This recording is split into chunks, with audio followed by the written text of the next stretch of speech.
But yeah. All right, we are good to go. Let's D&D. Let's do this. All right. Let's get straight into it. We're gonna basically go straight uh into Daggerford, into the heart of Daggerford. We're at the Marcel compound, the Marcel house, where an almighty scuffle, battle for the ages had been confined within this residential premises. We had three key villains in our story all happened to be in one spot at the same time. We had Captain Zian of the Howling Boar. We had Nelson Marcel, the Oathbreaker Paladin of the Marcel Merchandile and father of our own Claude Marcel. And we had the humanoid form of Casera, the water elemental, entering the premises and making a beeline straight for Rain throughout this fight. There was water on the ground, there was electricity, there were water elementals, there was jumping and spinning and magical spells from jealous instruments causing all sorts of chaos and randomness throughout the battle, which is exactly what we want in a good D&D to prevent what we talked about in the last session, a conga line of death where everybody just gets in one line. And I have advantage, you have advantage, they have advantage, we all have advantage, and nobody has advantage. So, getting straight into that, one of our last big incidents from the last session was not only the complete decimation and ultimate demise of Captain Zian, captain of the Howling Boar, at the feet, one step away from our own Logon himself, when Casera, who had her attention attracted by a "look at me" spell with the jealous instrument of bow, acting as a taunt. Casera, now realizing that Captain Zane had died following an injection of lightning through the water that attacked and destroyed so many enemies from our own Rian, I believe.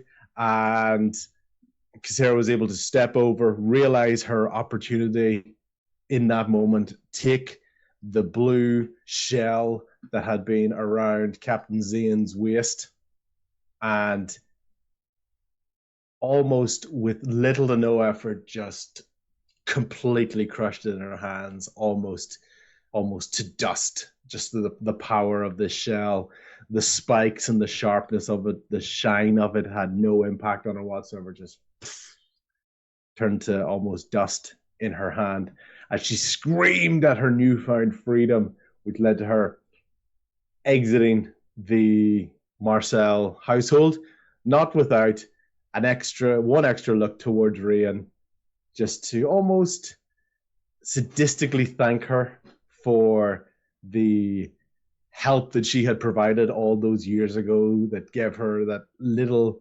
injection of air genasi blood in her system that ultimately provided the imbalance between the four elementals of the purely water elemental plus air genasi, gave her that advantage, which has ultimately caused a lot of the events in this, obviously unbeknownst to Rian.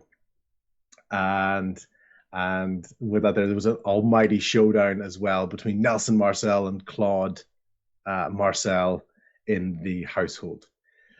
The last moments that we heard in this event at the time was not only Casera and the water retreating out of the system, there was already chaos happening outside in Daggerford as the Howling Boar, in response to Captain Zane's blowing of the shell as well, were still firing cannons onto the city of Daggerford. So that was still exploding throughout the port area of the town. There was large crunching of an extremely heavy force crunching into the stonework and almost climbing out of the water onto Daggerford. And then there were two other thump thump sounds landing on the ground, as well as a whoosh sound, all coming from let's call it the public realm. For as long as it stands for, we'll see in this session what may happen with our crew in Daggerford. So, Claude, we're going to go start with you. Basically, Nelson Marcel had started to back off a little bit from yourself. What you had sort of noticed is that, or the reason for that was he had started to become a little bit scared once he saw the Casera had destroyed the shell. So that was the one thing that had kind of taken his focus away from you, the destruction of this shell, everything else going on. And that's the one little part that caused him to retreat just a few steps away from you. So he hasn't run off. There's nothing in the way of you at the moment.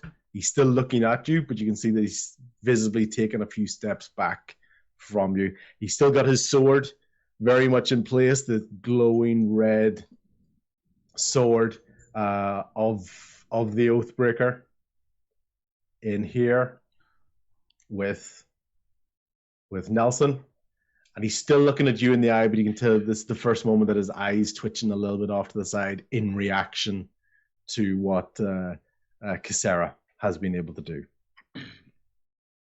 Okay, as he takes a few steps back, I take a few steps forward, because he's not just walking away from this. I'm going to say, where is she? Where's who? Where is my mother?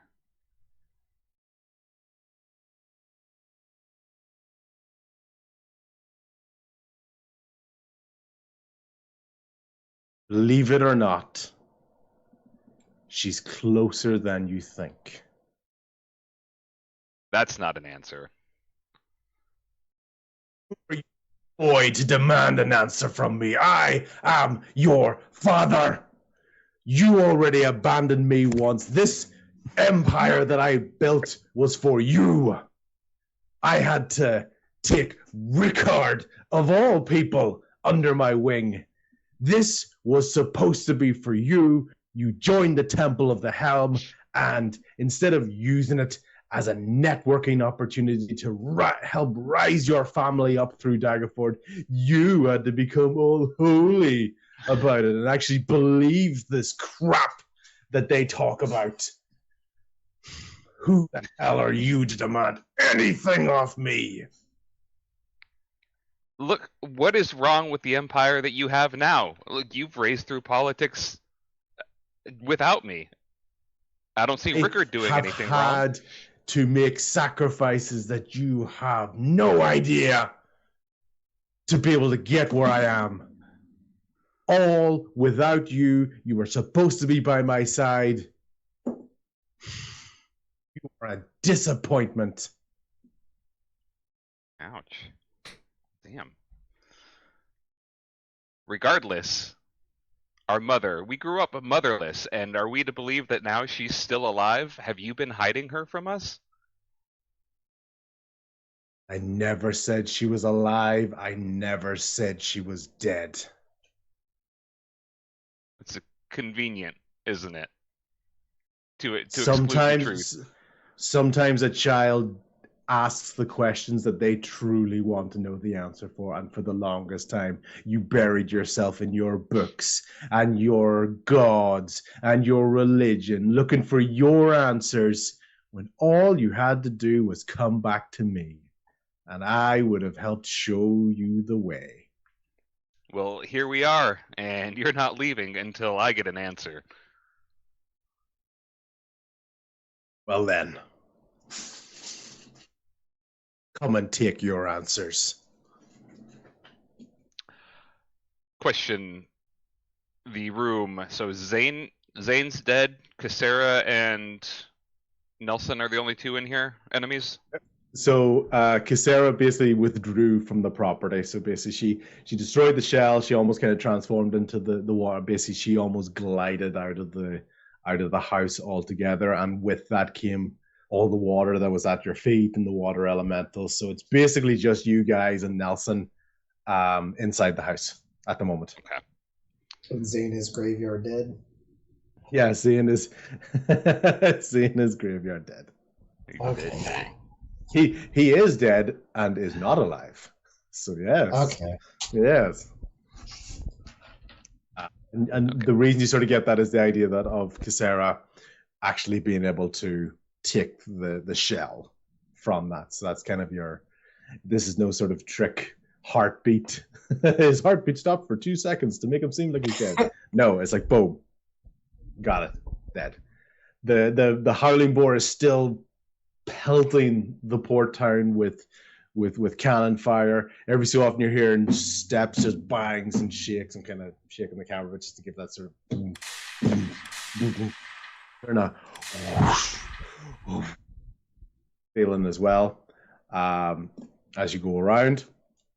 And there's screaming, and there's not as much screaming as you would think, because kind of everybody had already ran away once the water was lapping up on top of things. So there isn't a lot of the general public sitting here at the moment, but there's little bits from towns, and like the tavern is nearby, so maybe some people tried to thought for a second to hide out in the tavern, and they're realizing that's a bad idea, because shit's going down everywhere. Hearing the cannon fire without taking his eyes off his father, Claude's going to ask Tommy, how do we stop this attack? It seems like they're still going. So you notice that Tommy has walked over to Zane, and he's having one of those very slow movie moments where there's you two are yelling back and forth, there's explosions going on outside, but he's just staring down at the captain, and you're whatever you just said kind of came across like and because he's just looking down at the captain, and he kind of squats down over him, and not kind of to him, not loud enough really, because I know I think Logan is still kind of somewhat in the area, but kind of just to him, he was like, to Zane, he's like, you were the first true father figure I ever had. You cared for me, and you loved me at one point, but something changed in you. Your greed and your anger and your want to be more than just a simple pirate divided everything we could have been and could have had, and you went down a path that I couldn't follow you. And he kind of pauses for a moment, he spits on the ground beside him, and then I want to start looting. I want to loot Zane.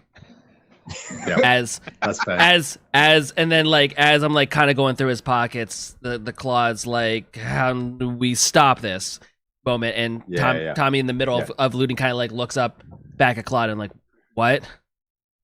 Tommy, how do we stop the attack? I don't know. It was always his instructions that everyone followed. I don't know how we stop the ship.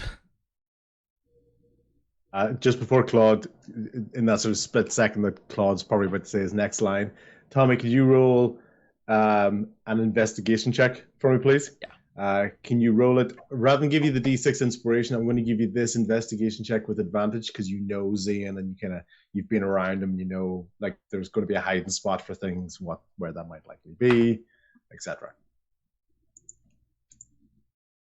Investigation, you said? Yep. 9. Okay. Okay, that's fine. Good thing about Captain Zane is basically as you look down, one of the first things you kind of notice is there's a smell that stings your nostrils, basically because the beard hair on him has singed from the lightning and the shock that has gone through the water. So he's there, he's dead, and there's still a little bit of a singe from beard hair coming off him. And what you can see quite easily is he doesn't have any of his weapons at the moment, but you can see where he was lying down, moving towards, and sort of out of the corner of your eye, you catch where your rapier and your gun are stored, basically on the counter to the side of you. Okay. Yeah, I'm definitely gonna grab those. And quite easy to find. This wasn't actually that difficult of a roll. There was one small chain around his neck. There was a key on a piece of string around his neck, and the shape of the key, which I don't have a picture for at the moment, has a little heart at the top of it. So it's at the top where the rope kind of loops through, and then there's a key. Yeah, I break the chain or whatever the tie is that's holding it. It's just like a string around his neck. I break that, stick that just into my pocket, grab my pistol, and wait. So do I have 2 pistols and 2 rapiers now, or are we saying I have just my original pistol and you have 2 pistols if you want to take them. Yours was the one that popped off in his hand. Yeah. So you still have yours. It's not broken or anything. Okay. But you could tell that he wasn't used to using your pistol. Because you rolled badly. It was almost like the way you use your pistol. So if you want, you could have 2 revolvers and your rapier. Okay. Yep. So Tommy picks, and he's like, I'm like contemplating like what Claude's request, and I'm really trying to come up with an answer because it was always Zane that made the commands, and then the commands went through. He never had like a second in command that people also respected. So I can't like give information of like, oh, if we go get so and so, they'll make it stop. I'm just kind of. There was A and there was B. A is gone. That works exactly for Zane. Yeah, that works exactly for Zane's personality. A, the pirate life doesn't normally last long for too many people. It's like the old idea when you meet an old warrior, you know they're a really good warrior because they don't often die of old age. Mm-hmm. The pirate life is similar to that. So there's a very high turnover rate with the pirate's life. And he was such a dominating personality that he doesn't need a 1B. He is the 1A of this ship. And if anything, probably a bit of mistrust. If there was a first mate for him, it probably would, in his mind, increase the chance of a mutiny because you could rally people around that one person. So he's such a dominating personality. There's no obvious first mate for him. Okay, so then I stand up with my stuff. Can I for a split moment, you possibly wonder maybe I was in line with becoming the first mate just because of your history together, but. You'll never know. No. Can I still do an action? You're not in combat at the moment.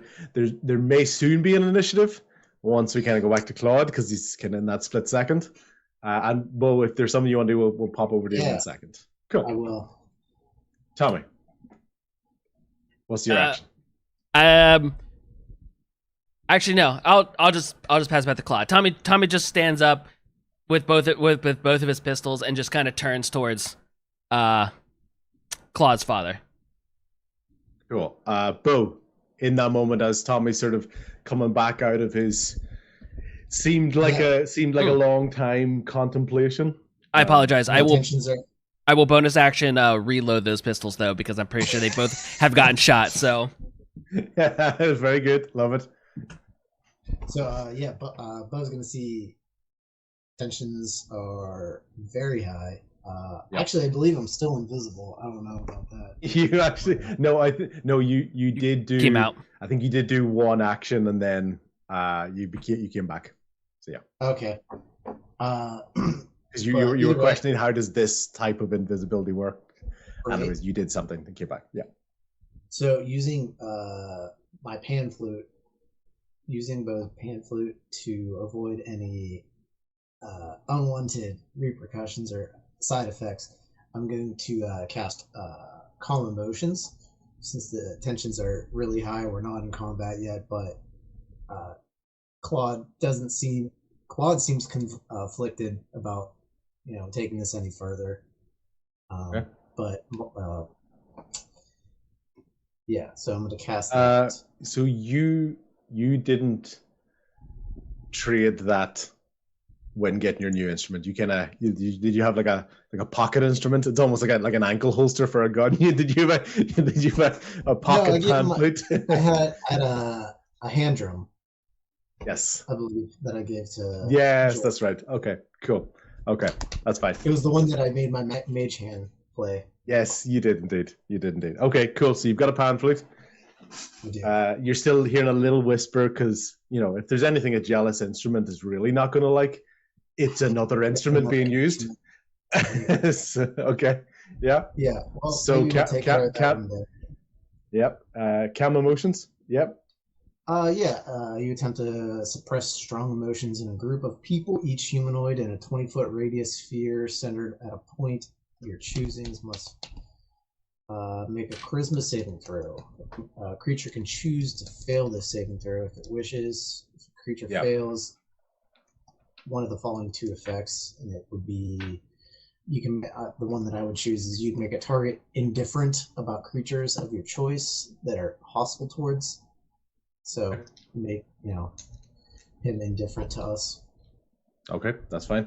I'm going to play that a little bit in terms of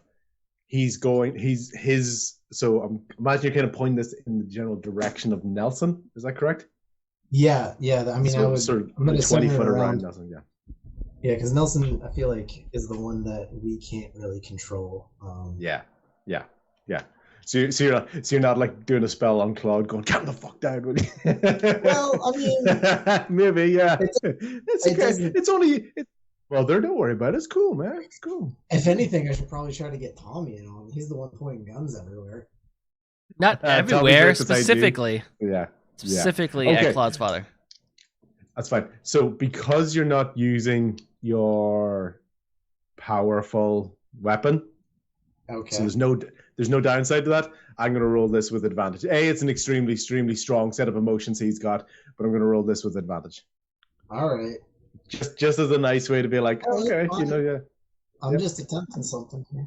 I get you. Go for it. 14? No, save is 15. Oh, unsave. Okay, so he fails that. So how does that sort of present, in your opinion? You're the one sort of casting the spell. Nelson's like ready to go with the sword. This isn't like command or anything where he's going to do something completely against his will or whatever. So how does this sort of come across to you, or what would Claude be seeing from someone who's quite close to him? So I'd like to imagine that I was behind Claude, so I'm going to be, no words are going to be spoken. It's just going to be simply he starts playing the flute in a manner that just calm and sweet, almost like songbirds, and it's since it's kind of like a charmed type of spell. Yeah. Just all of Nelson's attention is just gonna kind of like dissipate. Okay. Because I mean, it's supposed to turn him indifferent, at least not hostile to us. So maybe like from pulling his sword up, he just kind of like looks up and just he doesn't let his guard down, but just it's just a little bit. It's less obviously antagonistic. Almost like he had a realization that this isn't the path that he wants to take. Yeah, love it. So like almost like a doubt in his mind that's kind of helping him, taking him back from the brink of this extreme rage, this oathbreaker. You can see this glow of the red sword itself is almost kind of dulling a little bit.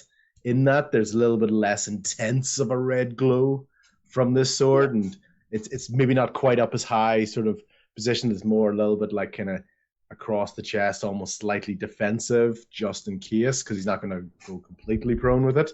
So, but it's a little bit more of a warmer glow from the sword. It's not as hellish red as it was before.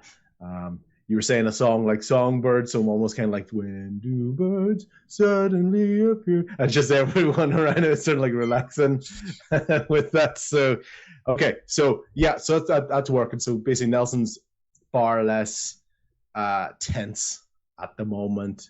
He's not loosey-goosey or anything like that there, but he's certainly down from the brink of the rage of almost like any moment he probably would have done a preemptive strike towards Claude. Okay, fantastic. Anything else you want to do before we kind of jump back to Claude in this split second? No, I don't think Bo doesn't think it's his place to kind of like push anything else beyond this, but okay, so fantastic. Claude, before we come back to you 1 second, open it up. Is there anything anybody else wants to cover in terms of like a mini action or a reaction? Something would happen almost in the moment. I gotta let anybody else before I say anything. Yep. Did Rian see where the tentacle that got cut off of Casera fell? Yeah, so it just fell straight to the ground with the water having sort of dissipated away out the door, almost unnaturally kind of sucked out the door behind her. You can see it. There's basically two of them. You can see them on the ground, almost in between where Claude and Nelson are. So you're sort of, I believe you were sort of midway up the stairs. So if you were to look down, you'd see these two tentacles with that are oozing a little bit off the top. And can you roll an investigation for me, please?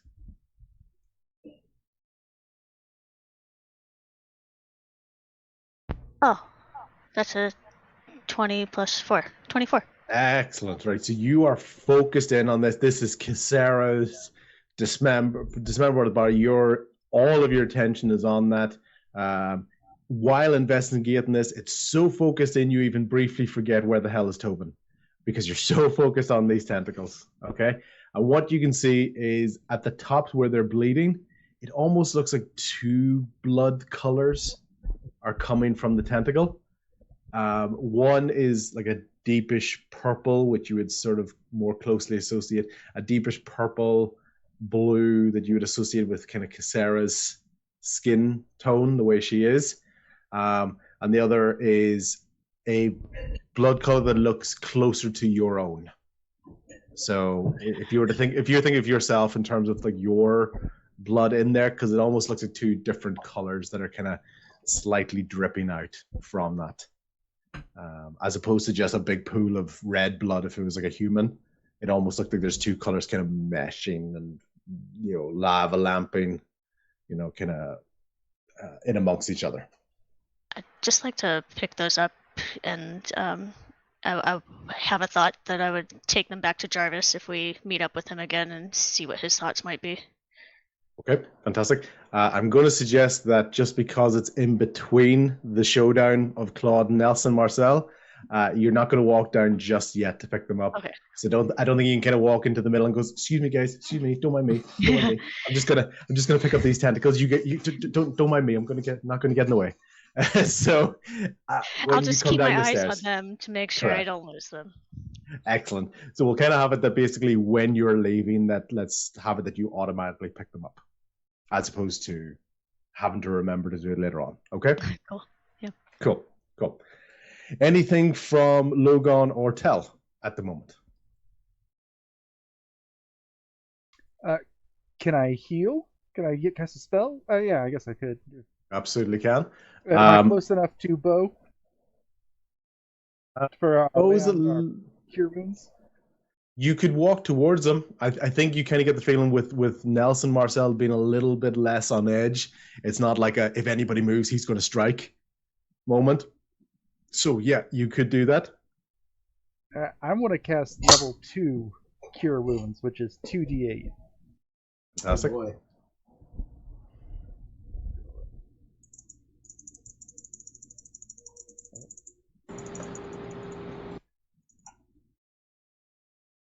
So that's 10 hit points regained. 5 thanks, 4 buddy. plus my modifier of 1. 11 altogether, did you say? Yep. 10 altogether. Oh, 10 altogether. Okay. Bo, in that moment, just after you've played the flute, not only that, you're wondering, is this a healing spell for me? Because I'm starting to feel a bit better. And you kind of feel this from the back. But what you also feel is basically there's this cloak that's like stroking the back of your hair as well as part of the healing process. So not only have you got Logan's like hand on your shoulder healing you, you've almost got this cloak going, it's okay, buddy, it's okay. And you feel significantly better. That's lovely.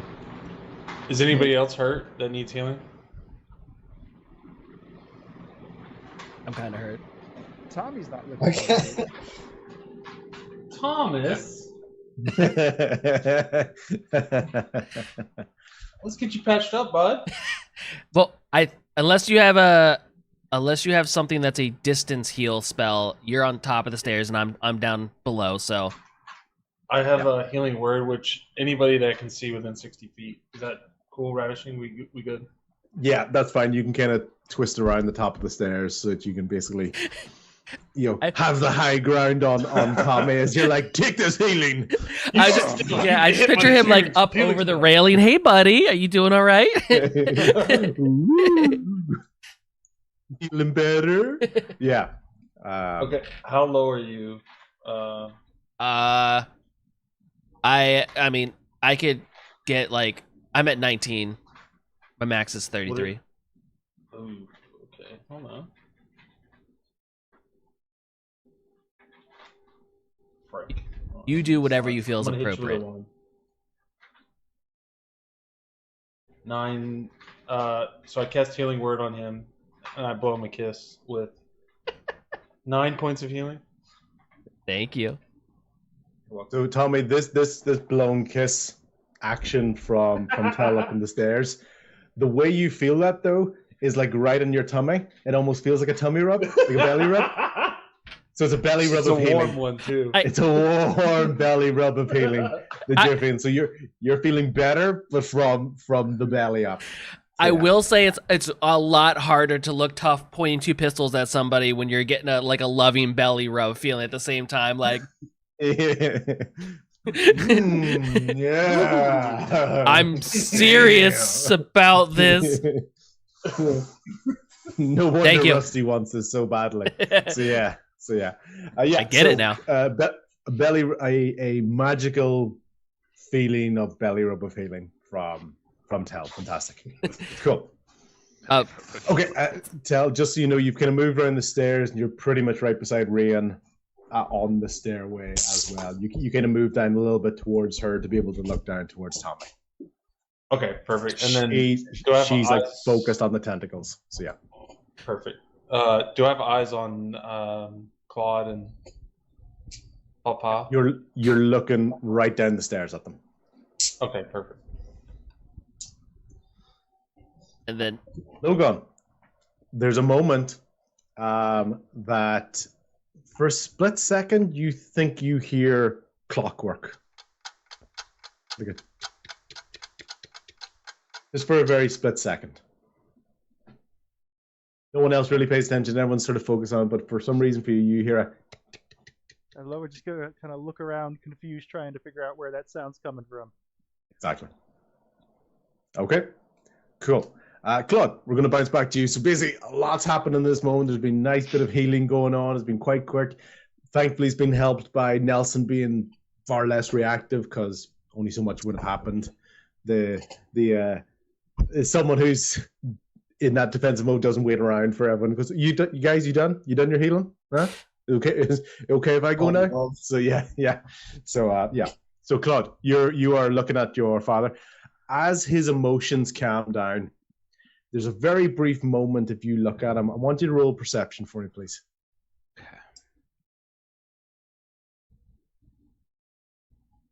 That is 16. Yeah. As his emotions, as the face sort of relaxes a little bit from him, and you can look at him, there's this hard stare that's been on you this whole time. This rage, disappointment, whatever emotions you think he's feeling. One eye, a tear will fall down this eye just as he's out of this super pent up emotion. You've been talking about yourself and your mother, and this one tear just drips down. His beard is quite high, so it very quickly goes in amongst the hair, but just with that high roll, you do notice it very quickly. And it's not like, I know there's been a lot of water around you. If you'd rolled lower, it might have just looked like, water and basically wetness of the entire house. But there's a very, very clear tear comes down one eye and then amongst his beard. I'm gonna ask him again. Where is she? I did everything right in life. I had everything for a moment. I just did what I could to. I tried. I really tried. That's in the past now, and you just he basically composes himself again. He's back in the glow. Doesn't go as intense as it was before, but you can see it is almost signifying or symbolizing the conflict of his emotions. He's got this spell of the calm emotion. He's still got this rage in him, and it's almost kind of glowing with the red a little bit, but it's still, the face is still there, so the spell is still worked. But you can tell he's really fighting against it because it's just wherever he's at the moment. very, very conflicted.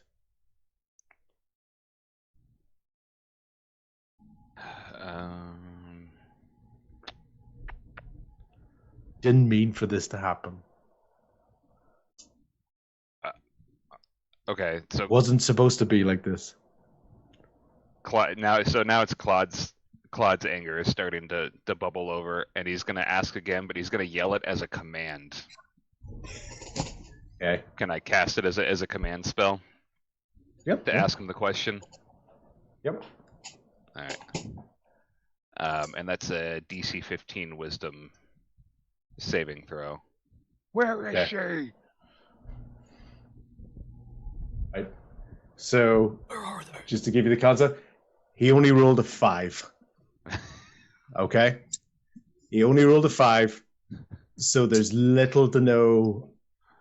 He's been compelled to say this. He doesn't want to say it. She's not here, and yet she is here. That thing that walked out of our house. That's your mother's body. The fuck? That's out of character. I'm sorry. Yeah. That's her. I made deals with everybody. You grow up in this life of enterprise and commercial, and you're used to making deals and trades and sacrifices. And I went to every doctor, every medicine man, every guru, every shaman, and none of them could help her. None of them could help her. And then Casera, the water embodiment of Casera, made a deal. She just wanted to be able to go up onto land and see the rest of the world, she told me. And I didn't know whether to believe her, but I wanted to, because it meant that Maria, my dear Maria, would still be among us, but it transformed her into that thing, and even then she left. She took the body, and I didn't get to have her around anymore, and I didn't know what to tell you, and that thing is, I don't think it's your mother anymore. It's been too long. But that thing is almost worrying her, like a sick costume taunting me. Sorry, I tried. Really tried. Claude's arms just kind of drop. Like, he doesn't drop his weapons, but the tension just kind of falls out of him, and he has no words to describe what he's feeling. Everybody who's looking at Nelson Marcel, I want you to roll a. I'm going to go with a perception check, because what's about to happen is extremely quick. It's almost instantaneous. You don't have time for investigating. It's a perception. Dirty 20 for Tommy. 17 for Bo. 16 for Tel. Yeah. Okay. Logan, Rian, and Rian, I'm going to say you're focused on the tentacles. Yeah, not looking. Okay, that's cool. Logan and Claude. Okay, so I am looking. I wasn't sure if I was. It's a. I'm gonna say because you're over beside Bo, because you were behind Bo and Bo's looking in that direction, so I'm okay with you doing that. A 9. A 9. So you don't. You're more focused on Bo.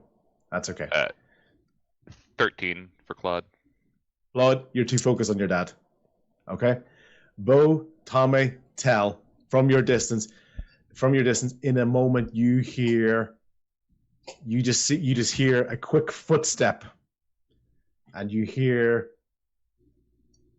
in a split second, you hear, "You did what to my mother?" And a enraged Rickon is now behind Nelson Marcel, and he's lunging towards him with a dagger to his back. do you have any actions or reactions left in this turn to be able to do anything? I can. Well, I mean, this is a good time for my reaction cutting words, which can prevent like damage or like an attack. Okay, that's fine. So you think of that for the moment. Tommy and Tell. Tommy lets it happen. Tommy lets it happen. Okay, Tell.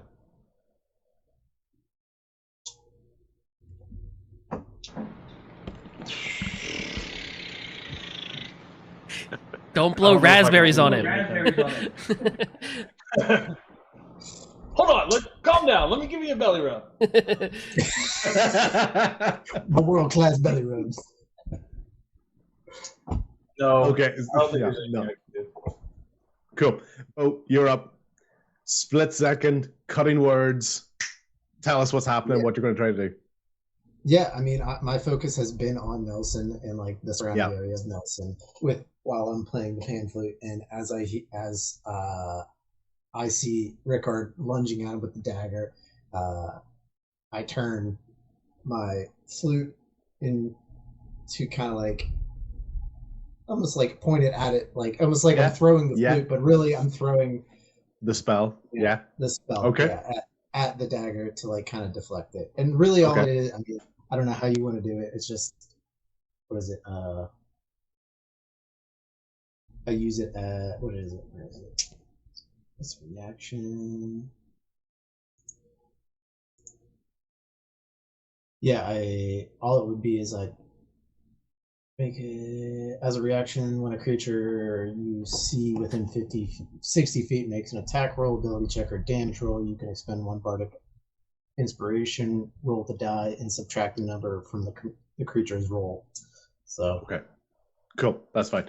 So he's basically going to roll an attack, and then you're going to reduce from that. So you tell me what you roll to take away from it, and we'll see if that's enough to basically deflect or at least distract him enough that he probably misses. Because there's a lot of armor and stuff on Nelson, so he would be going for a very particular part that would be exposed almost underneath the arm. So any distraction could lead to the dagger just going into the armor. Well, it is a 5. Yeah, Rickard, in his furious, highly emotional state, he's not the most profound, not the most proficient warrior in the world anyway. So he only rolled an 8 with your 5, and he's like tears in his eyes and rage, and he just goes for the dagger, and it does cause like a significant impact against the armor, but it's not piercing. It's not up against it. It almost kind of hits it and scrapes off it, and he's like there, and he's like trying to push his dad, and loses the dagger. He's just trying to punch him or whatever. So he's getting into this scuffle at the moment. Claude, you're right there. Rickard has appeared out of nowhere behind your father. You didn't even see the knife until it had already hit the armor and flew out of his hand and hit the ground. What do you want to do? I'll rush forward and kind of not so much a grapple, it's more of a hug, but like try to pull him away and just hold on to him, just embrace him. Yeah. Okay. Cool. So are you embracing Rickard? Are you embracing Nelson? Are you embracing them both? Are you Rickard? Yeah, okay, just Rickard. Cool. Okay. I'm gonna roll a strength-based duel with you. I'm going to roll the disadvantage because he's highly emotional. You're stronger than him anyway. He rolled a nat 1. He rolled a 19. He rolled a 19 and a 1. So definite disadvantage on that one. So you basically you're going to be able to grab him. The worst you're going to do is tie. Can you get at least a 2? A dirty 20. To a dirty 20. There you go. Okay. You hug him too hard and kill him.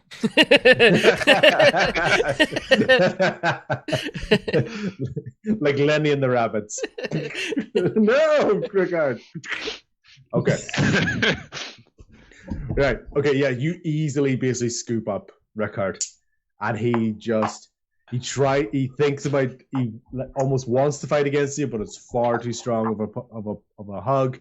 He's already kind of missed his chance of attack, and he's just sobbing his heart out into your arm. Sorry, in his ear, I'll just say there could still be a way. There could be a way. We don't know that it's over. I try anything to just calm him down. We'll find a way. Okay. We'll find a way. Yeah. So all of that happened in about the space of about 30 seconds from the last session. It was just like the healing belly rubs and tentacle investigations and calmed emotions and reveals. So within about 30 seconds to a minute, all of this has gone down. There's still cannon fire happening outside. There's still whooshing sounds in the air as you're going along. What do you guys want to do? I should have done it when I don't know exactly what kind of check for that. Do I know what the key is? Because if I would know that the key is the answer to Claude asking me how to stop things, then I would have given that information. But I don't know if it's something that I know or not. So not a notion. Not even worth a roll. Not even a notion for you. Okay, so it was something he kept to himself. It wasn't something he would brag to the crew, or we knew that it went to a certain thing. So okay. Exactly. Yeah. Also, because he was such a big bad, that pistol I picked up has like a plus 12 on it, right? Yeah. His pistol exploding. Yeah. His pistol, not my pistol. Yeah. It would have a plus 12 if you're an expert marksman. One of the criteria for it is to have it landed at least one shot in your life. That's why I was. Have you met that criteria? I'll have to roll back the tape. I'm not exactly. Yeah. Okay, I can't deny or confirm, but yeah. Okay. Yeah. Yeah. So mechanically, a very similar revolver, but it'll look as pretty as you want it to look. Because you know Captain Zane. How would he even decorate a revolver, or would it be pretty ornate? Would there be a howling boar on it for his nickname? You can kind of have an idea of what that might look like. Okay, fantastic. Cool. Everybody's in there. Nelson he's bewildered, he's confused. Rickard just tried to kill him. His two sons are crying, hugging in front of him. He's feeling emotional. And he basically he lets go of his sword. It falls to the ground. He falls to his knees. He did not expect this to be the way that it goes. It helps when you are magically calmed of nerves, and that allows the wall to come down, the wall of rage that has been built up over this time. And he's basically on his knees at the moment, and he's just having to contemplate everything that he's done in his life. Like this empire was built on slave trade. You know, the facade had been there as this honorable mercantile. He's worked his whole life for it. He's thinking about his wife. He's thinking about his kids. But he looks up and he goes, I deserve to be punished. Not only as an oath breaker, but just as a man, as a human. And he's just emotionally defeated.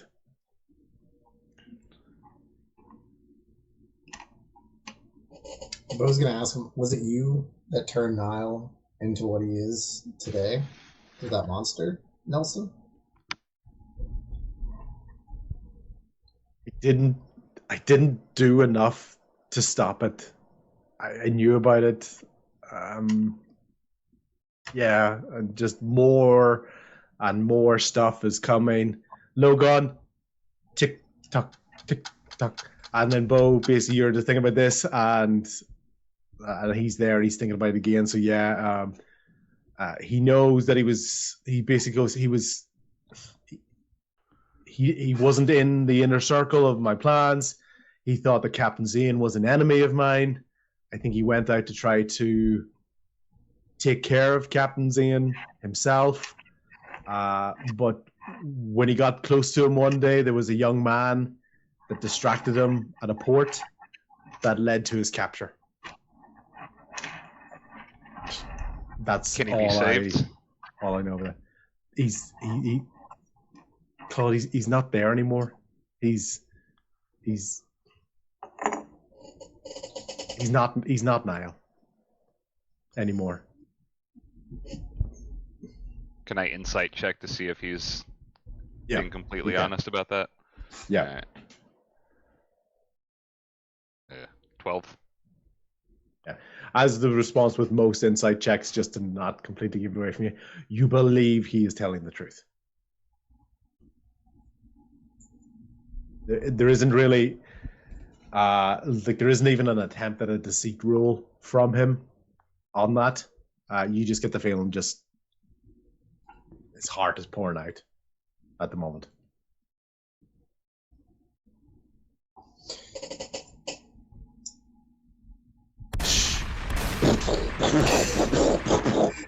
It was super quiet. It's lovely. Something is like you just gotta remember in the background. It's like as a sound designer, it would be a mess because all this shit has to be like turn the dial down in the background because it's just explosive stuff going on outside. But yeah, this is all happening as well. It sounds like I'm trying to get you go outside as a DM behind the. It's not. It's just I have to keep reminding you that we're not as characters. You're not actually in there for 10, 15 minutes doing this stuff. It's all happening very, very quickly in the moments.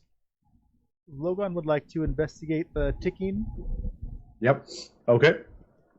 See if I can find where it's coming from. Yep. We're gonna have a Peter Pan moment. I was thinking Stranger Things season 4 is what it's making me think of. They're on season 4? Spoilers! Genuinely didn't know. Investigation check, Logan. 17. Yeah. Okay. The sound, if coming from anywhere, is above you, but outside. Now you're trying to get him to go outside. He just wants to put Logan back on top of a building. The sound is right beside the bad guy. The main objective is it's over there. No, that's where it's coming from. So if I'm able, I would like to just head towards the front door. There were two thumps out there earlier. I wanted to investigate that already, but also this ticking on the roof. I want to see what's going on outside. Yeah. Okay. Fantastic. Basically, as you go outside, this is almost the saving Private Ryan moment. You've had all this conversation inside the building, and Logan steps out, and there is to his right there is cannon fire smashing up onto the port, and the first source of the sound that you can hear of the clattering is none other than No. It better not be. Oh, yeah. Oh yeah. Oh, that's much better. Whew. That was. You need to worry. It was a zombie swordsman. This thing crunching and kind of climbing onto the port area.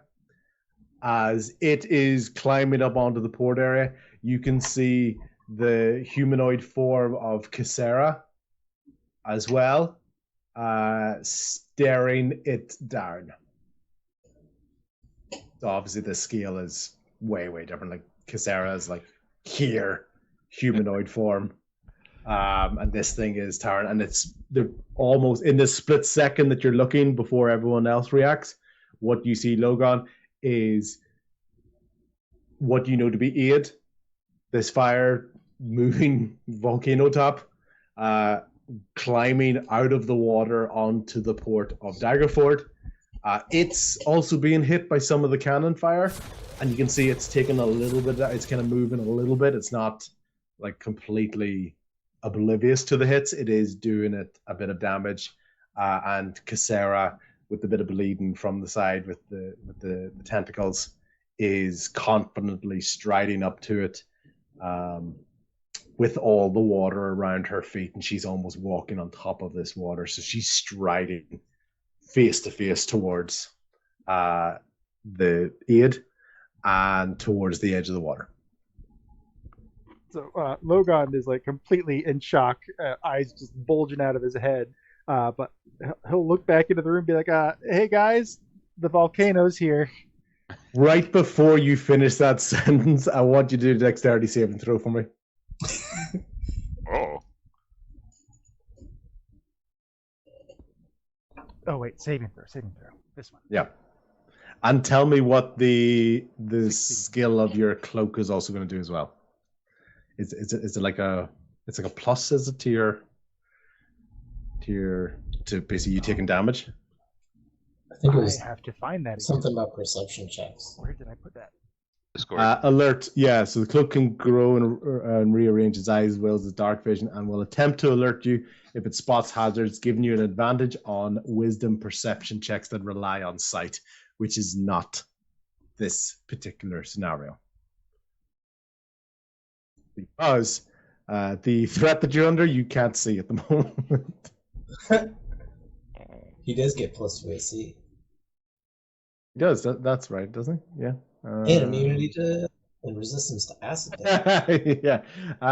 Actually, yeah, he does. Granting, that's what it is. Yeah, it pushes you and pulls you out of harm's way. Granting plus 2 to AC. So whatever you roll, add a 2, please. Thanks, Bo. That's a good one. So rolled a 13, so that'll be a 15 for dexterity. Okay. Cool. This thing that's about to fall on you, you can tell there's little to no coordination in it whatsoever, because the final Come on! I killed this guy. Yeah. Okay, so the final part of this, but basically what falls down straight onto the ground has no legs, half of the face is apart, and basically as you look in amongst the body, and there's only one arm, and it's kind of trying to crawl towards you with one arm. It's determined to get you. What you can see on it is there's gears in it, and past the face there's gear work and clock work, and that was the in amongst the physical body. In there you can see part of the brain on show, and this thing has just tried to fall on top of you, basically from the rooftop.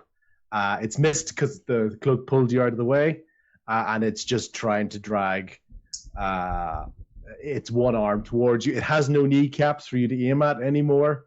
You can tell this is not a conscious part of its plan. It's just so absolutely decimated. You can see the only way it probably got out of the ropes was by losing the limbs, the last tiny bit of, mindless life that this thing has in it is crawling towards you. So right before you finish that, you could basically go, guys, there's a this thing just falls straight down beside you. You get pulled out of the way, and the final remnants of what was Nile is now at your feet. Jeez. Logan, I can't believe the evil you did to that man.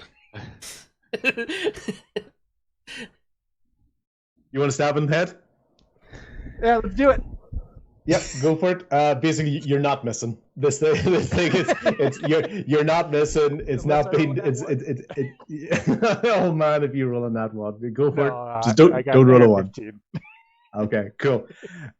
Tell me what you do to finally finish off Niall, well, the assassin. As he's crawling towards me, he's not a threat at all, so I kind of get down on my knees and just plunge the dagger straight through his, I guess, skull, if he even has a skull. Yeah.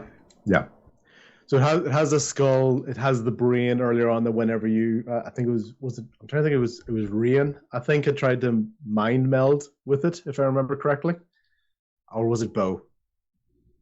It was Bo. That was Bo. Yeah, that was. In the completely normal, average-sized pantry that's in the Marcel house, the completely normal, average-sized pantry, and basically that's when you just heard the screaming. Like there was no visual reference to screaming, so the brain is still in there, and this dagger just goes straight into the brain. It has to go through a bunch of the clockwork that's around the face that had been sort of moving the eyes and making it look like it blinks or doesn't blink or whatever, and twist. You be able to move its head straight into the brain, and it's now no longer moving. Logan will just say, "You're not coming back again." So Logan's mini nemesis in there just refused to stop, had an opportunity, was just tied up and left away, and did what it could to try to accomplish the last remnants of his mind. And that, Claude, as you look to the side, you heard Logan go outside. He goes, "Hey guys, there's a," and Niall's body hits the ground, and Logan just comes over and just dagger straight into the brain, straight through the gear work, the clockwork, and is no longer there. Rickard's still bawling his eyes out into your shoulder. He doesn't see anything. This is your Niall. Hasn't been your Niall for a long time now. And that's him gone. So within about 60 feet, we've lost Captain Zane and Niall in just this area. So, but yeah, I love the building blocks that went into that. So so that's a nice one. But that's exactly what Niall does. He's relentless. He was unstoppable. He would do anything. He didn't have that thing. So, and if he was going to go for anybody, it would be for Logan. So. Can we paint this as like a villain arc for Logan and just flash back to everything he did to that poor Niall, man? Good Lord. Who's the real bad guy here? Lots of arrows to the knees, tackling him off of buildings. Like, honestly, the guy was probably just trying to give you a hug and like whisper encouragement to you, and you just did so much bad stuff to him.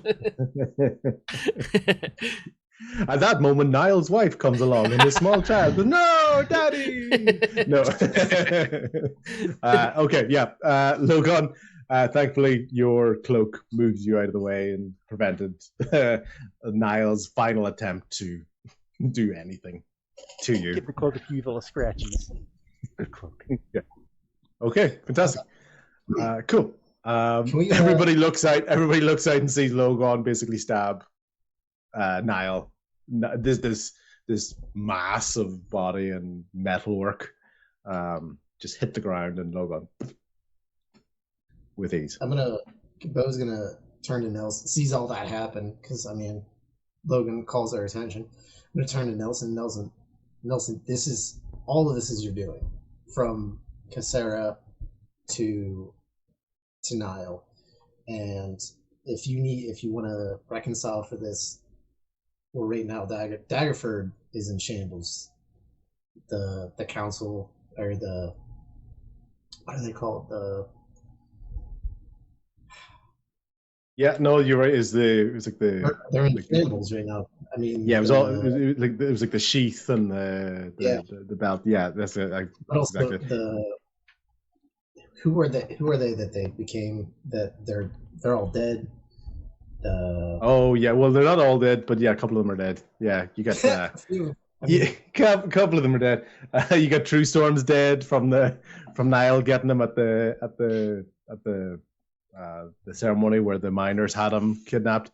You had the defense woman, who just got her neck snapped by the Niall in costume. So yeah, yep.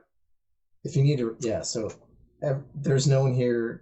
There's very few to hold you accountable, if at all, and we need to leave this place and get out before it gets any worse. So if you want to reconcile, you need to come with us. Okay. That sounds like a persuasion to me. Yeah. I'm going to go ahead and try that. It is a 27. Is a very, very compelling point. You have laid it on thick in terms of everything coming from the misguided actions of this man. And he basically looks at you and goes, "You're right. You're totally right. And I didn't mean for this to happen, but I didn't stop it and I went along with it, and it was. Don't know if I can come with you, but I will try what I can to fix my mistakes, and I will face punishment after this. But I know. First, I think we need to resolve this later. Yep, I know a good group that would gladly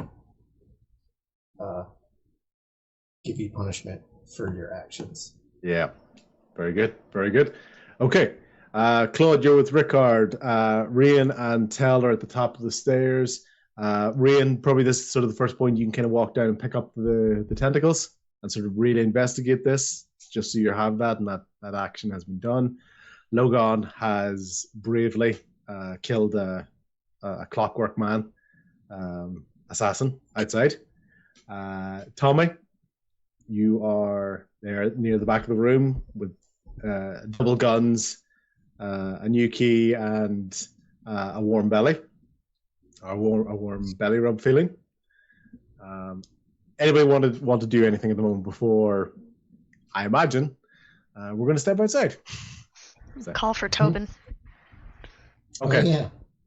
Yeah. Oh yeah. Yeah. Tobin doesn't respond.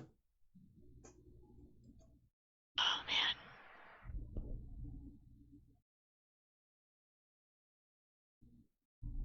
There's a couple calls for Tobin, couple calls for Tobin, and nothing yet. Tommy kind of seeing like that we're not going to be fighting the dad. Like it kind of looks like things are set. Like the conversations are kind of going. So Tommy sort of just walks past. He saw Logan go out and saw that little demonstration of him stabbing or whatever. So Tommy kind of walks out and like looks down, sees this, and like still hears that whole commotion, and finally like takes a look, alters the thing, and just the dump of emotion of everything that like of watching his kind of father figure die and everything. He just kind of sees this huge shit, and he just like his pistols he kind of puts his arms down the side. He's like, well, shit, and just kind of just accepts that holy, this huge thing is out here. Not calling back to everybody or anything. Just shit. Tell me, as you step out the door, and you're basically this release of emotion, you get basically like pushed in the back, in the shoulder, like on, not like an attack, but like, whoa, something pushes you a little bit harder than you expected. Okay. As you turn around, you see this massive green fist bump shape in front of you. My man's back! Yay! Basically turn around, and one of the first sort of the movement in the moment, and the racket and the kind of movement around, and as you came out and you had that release of emotion, you had this thing push you in the back, obviously stronger than it intended to, and when you turn around, you just see this big green fist like this right in front of you. I like Tommy I'm trying to, what's his name again? He didn't have a name. Okay, all right, then I was trying to look at my notes, but Tommy just like lights up and he was like, my man, and like goes right in for the fist bump. Yeah, so basically you take the fist bump. It has learned from the last time not to punch you back on the fist, so it just keeps its fist still. Yeah. So you don't take any damage from this as you go boom against him. So it doesn't hit you, it just stays there and you go boom of it. Okay. And I'll call back to the room. The reinforcements have arrived. And as you're going along, what happens as we are sort of playing along is you hear that whoosh as it goes along, and in the sky you see the massive forest dragon Danu in the sky. You can basically tell that if you were thinking about the thump thump hitting the ground was basically these guys dropping off his back and being like dropped in like paratroopers, as well as Aid climbing onto the port. So this is a lot of the commotion and the whoosh. And Danu is really high up in the sky with that there flying around. So you're starting to piece together what everything is happening, everything coming together and converging on Daggerford at this moment in time. Nice. Like I said, Tommy just like called back in like the reinforcements are here, and he like has a lot. He's had a bigger smile on his face after that shit that just went down in the house. That big fight. It's nice to see some people on our side instead against us all the time. Yeah. Well, I think on my side. The big guy just boom squishes you. Yeah. Okay. So big guy with the fist bump comes along, and the shielded character also sort of comes along as well around the corner, basically either side of the sort of the building that you are. It's not like they knew you were in the house. They're in the area. That's where they got dropped off because it's near the port area. And yeah, so that's what you're sort of hearing. And Danu is now above the area. Logon, for example, if your attention eventually or whoever looks back towards the port, you can see Aid still climbing onto the dock area, this sort of concrete dock, and Casera is striding just on top of the water towards it. And you can now see she looks up and sees Danu as well. Doesn't seem to be flustered yet. It's quite a distance away, so you can't really read her face, but it's not like she started doing that or anything. So cool. So Logan and Tommy are at the front door. Claude has got Rickard in his arms. Bo is still inside. Tell and Rian are on the stairs. What do you want to do?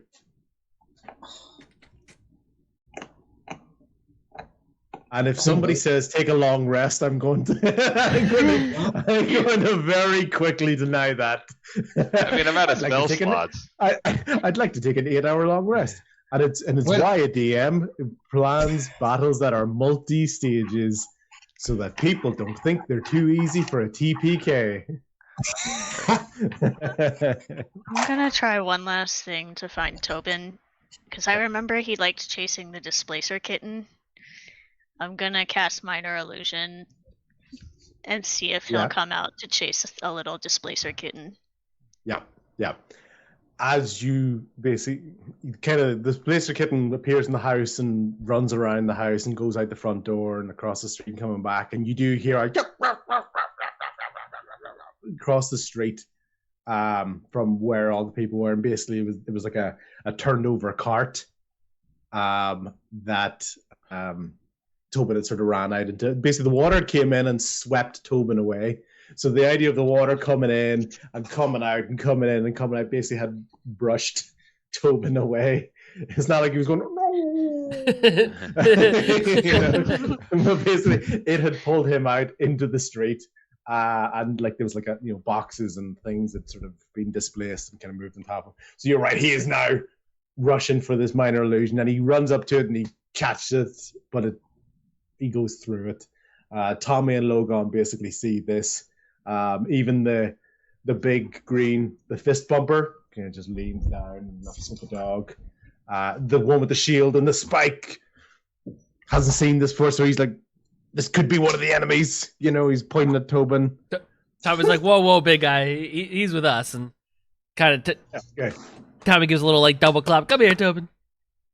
Rian's going to move towards the outside, hearing the barks. Okay. So Rian is now joining Tommy and Logan at the front. Tobin's delighted to see Tommy. Really kind of awkward, weird about these two giant big green things there. Growls at the body of Niall, recognizing, then sees Rian and basically runs towards Rian as well. Yeah. Okay. Is Bo's gonna go outside to follow? Yeah, he's gonna follow them outside. Is Danny is he at? Did he land No. He's just flying through the air. He's flying through the air. He's basically just circling the air. So I'll take that away just to remove that confusion. But he's up there now. Basically, when you obviously no one has said, "Hey, there's Danu up there," but basically you walk out and you recognize these two big guys. You have an idea. You can look up and you can see Danu basically making a big, like a large circle around the area. Guys, I don't know what we can do about this. I think we're a little. Take a long rest. No, maybe we should just go. I'm kind of tired.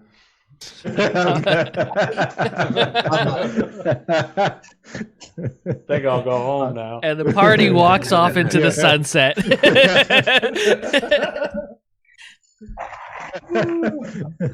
And without the input of the party, we will never know how the world was changed. So yeah. Okay, cool. Rian, how's Tobin? Bo has reached the front door. Tommy has reached the front door. Logan's at the front door.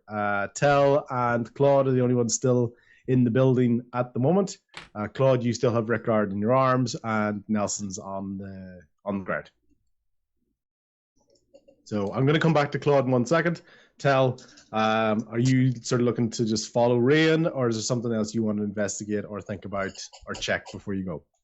I'll head towards the door. I'll let them have their family moment. I can see that. Okay, cool. Kind of tense. And I looked through my notes. I have written down that Larix is the tall branch head guardian and Azier is the brute. There you go. No Azier. ticker. Love it. Love it. I was trying to trawl through those videos to find the point when I actually said those names, and I've so many notepads that I really should have just had a dedicated session notepad. So thank you very much. That is Azier, you said? Azier, yeah. Azier. And who was the branch one? Larix. Larix. Very good. Thank you very much. I'm definitely giving you a point of inspiration as a mechanic. Inspiration, because you gotta love another note taker. Thank you very much. So, Teacher's pet. Session 4. Yeah. Teacher's pet says, role player over there. You were my father. So, yeah, love it. Hey, Tommy, where's your inspiration dice? Shut up! Tommy got his advantage roll on the investigation. So that was his inspiration. I rolled a 9 and a 7, and I have a -1 to investigation. Like I can't do nothing with advantage. Well, just like Tommy with the revolver, you give Storm advantage, and it's like the amount of times like, is that with advantage? Is the trademark question to Storm? Exactly. So, yeah. Okay, cool. Tell, when you get to the front door, you're long lost. I'm only messing. But so yeah, you step out to the door. There's no Rusty here. There's no other parts of your backstory are here. Just in this magical moment of time, as it's turned out. So you get to step out at the moment. I'll just sit with my arms crossed. Yeah, but at that point, I know you walk out and you're the first one to go, oh, Azier, Larix, wow, great to see you. Oh, hey, I remember you guys. Remember you guys? Yeah. Okay, cool. Claude, family time. Tell us how you want to resolve this. Rickard's in your ear, just going, he has to die. He has to die. He deserves to die. He has to die. He has to die. Come on, he has to die. That's fuck. Okay. Claude's gonna think back to his Temple of Helm teachings. He's gonna look Rickard in the eye and tell him that's not the way this is done. Justice will be served. But right now, we have more to worry about. And he's gonna turn to the front door and just he's tells his father, he's like, you called me an oath breaker, but I'm gonna fix what you started. And he's gonna walk to where Niall is and kind of close his eyes and say a prayer, a prayer to Helm. And does Niall have his sword with him? I have his machete. Bo has his machete. You do have his machete, is correct. That's right. I wasn't sure. I couldn't remember what weapon he was using. But either way, Yeah. he's just going to close his eyes and say that prayer. Yep. And I guess the focus right now should really be the Yeah. gods, fighting at the front of the town. There's only one eye left that has an eyelid that you can close. Yeah. There's all the other meat patches on them sort of falling off and broke. So there's definitely like a very peaceful, like jaw sort of dislocated and one of the eyes is open and the other one's closed. So it's as peaceful as you're going to get him with a clockwork on show and the dagger through the brain and one arm and no legs and yeah. Creepy. I'm going to tell Rickard. Peaceful, but peacefully creepy. I'm going to tell Rickard that you need to tell them what was done here. Them being the authorities. Yeah. Okay. So that's Rickard's there, and Rickard's inconsolable at the moment. The house, this home that you've grown up with, like the water damage is just everywhere at the moment. With this rushing in and out, the mantelpieces that had all the heirlooms on it, they're knocked over and they're destroyed. One of the mantelpieces was empty anyway because Rayan's got a beautiful headpiece on her, which was causing trauma for a while. But she hasn't been having those headaches as much since her immediate melding with Casera, because you can tell that that almost acted like the final piece of the puzzle of the confusion. It's like, fuck, okay, this is because that bit of information came in there. So Rayan isn't as painfully distressed as she has been for most of the time you've known each other. And you can see her actually visibly happy a little bit, as much as Rayan has been, because Tobin got new trauma now. Got new trauma, yeah. That's collecting trauma as I go, yeah. So first of all, it was undiagnosed trauma, and now it's very diagnosed. It's so diagnosed. It's it's amazing. Yeah. Okay, cool. So Claude basically is leaving, and just Nelson is emotionally defeated. Rickard is devastated and inconsolable on the ground. Your home, which was very, very close to being burnt down earlier on, if it wasn't for a beautifully timed counterspell of a Hellfire Orb attack from Nelson Marcel earlier on. So you have Rayan to thank for the house actually still standing. So you're all out there. Yep, sorry, Bo. Real quick, I see Claude coming out and leaving his father and Rickard. Bo's gonna somberly, calmly walk over, pick up the Oathbreaker sword, and then take it and hand it to Claude and say, I think you're the one that deserves this badass sword. That's closure right there. That is closure. Love it. See, you know what's so awesome about this group? You almost get to the point of forgetting to give out inspiration dice because everybody's just fucking amazing. So it's one of those ones. So I'm just going to say to you right now, the reason you just don't get a lot of it is because you're all just consistently awesome. So we should lower the bar so that we can surprise you later. I wanted this. I should just myself, but I should just keep throwing bigger and badder bad guys at just now, and just throw some gods at us. Why don't you? Yeah. Exactly. Yeah, cool. Speaking of gods, or what you believe to be gods, we're now all in the streets, are right at the front door. Claude's got a brand new sword, which I will definitely have to make a stat block for because I didn't think of somebody actually taking the sword. What? You made it so epic sound. It was bright glowing red. I know. Wait, he gets a stat. I overlooked it, okay? Tommy again. Wait, he gets a stat block. What about the cool pistol I picked up off of Captain? No, I'm just playing. Pistol's a pistol. I'm not going to be able to do anything with anyway, so. Now I can miss twice. Yeah, twice. Exactly. Did Zane even shoot anybody? No, Zane went to use Tommy's gun. The only shot you saw Zane go to take was with Tommy's gun, and he rolled a nat 1 and it exploded. So yeah. That's right. That's a good story. So we're all outside? Outside. And what you can kind of see happening is, so off to the port side, you've got Casera encroaching on the water. Aid is climbing up onto the mantle area, and the cannon fire is still firing onto the port area, and it's hitting Aid and knocking off chunks of the brickwork, etc. And not brickwork, the stonework on his body.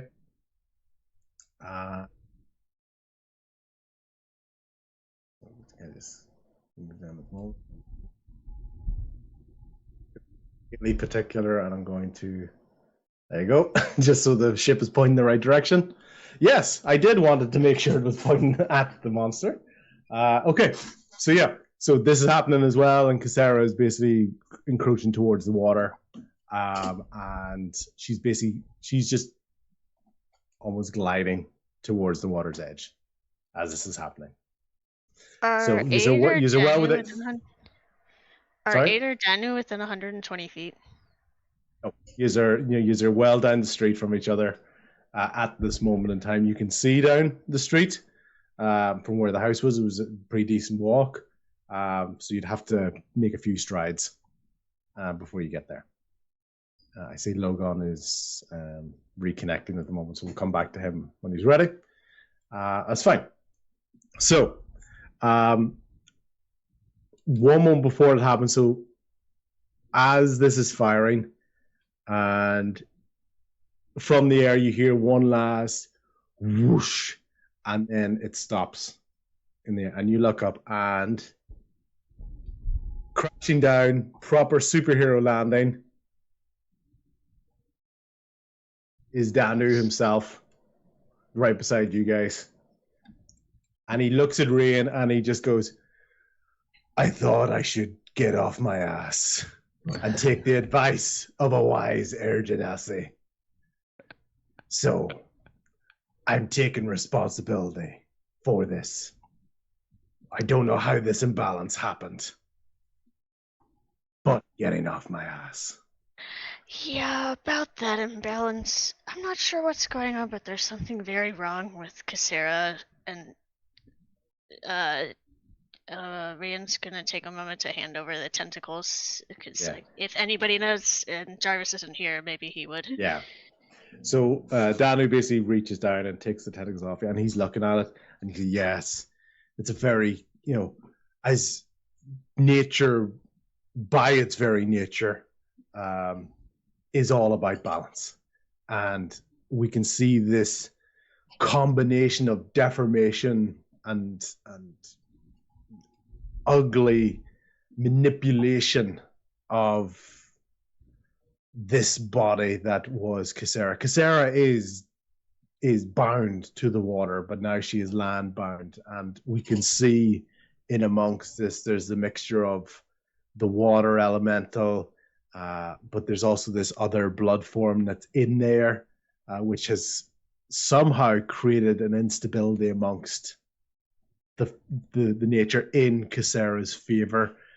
This wouldn't be the case for human or elf or dwarf because they have no power over the elemental. So I don't know what this is. It almost seems like an infusion of air, but I know that's not my sister in that, so I don't know how Casera came into being with this air blood form within her system.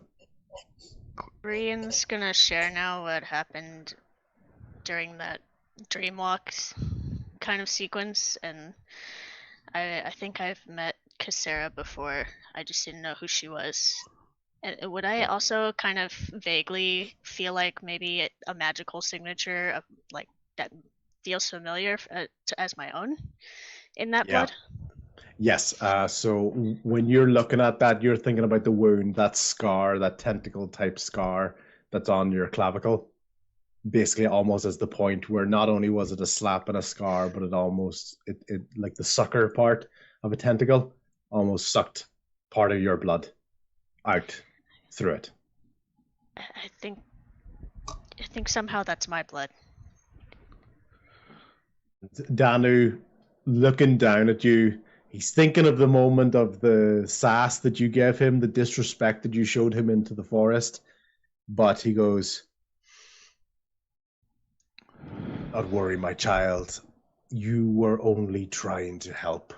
You were manipulated like everybody else in this sad charade of events. All we can do now is try to restore balance in any way that we can. We must remove as much of the Air Genasi blood from Casera as possible to restore her to a purely water elemental based being, which will naturally reduce her powers closer in line to myself and Aid, and just bring a natural restoration to this. Will you help me? I'll do anything we can to take her down. Do you think there's some sort of connection still between us, some sort of bond, or is it she just has my blood? My feeling is that your blood and the presence of your blood in her system has created the imbalance. I would have at some point expected a mental connection in there, but that would normally be highly destructive and highly disturbing for the individual. So I don't see that in you now. She has spoken to me. Yeah, but I did sense it when we met the first time. I didn't know what that was, but it makes a lot more sense now. You seem clearer of mind at the moment, and I think now we need to stop looking at the past and what has happened and what we have all done or not done in the past, and take action to restore the future. So much for being kind. Claude. Never stop being kind, child. There's a reason. Kindness is the reason there is a forest.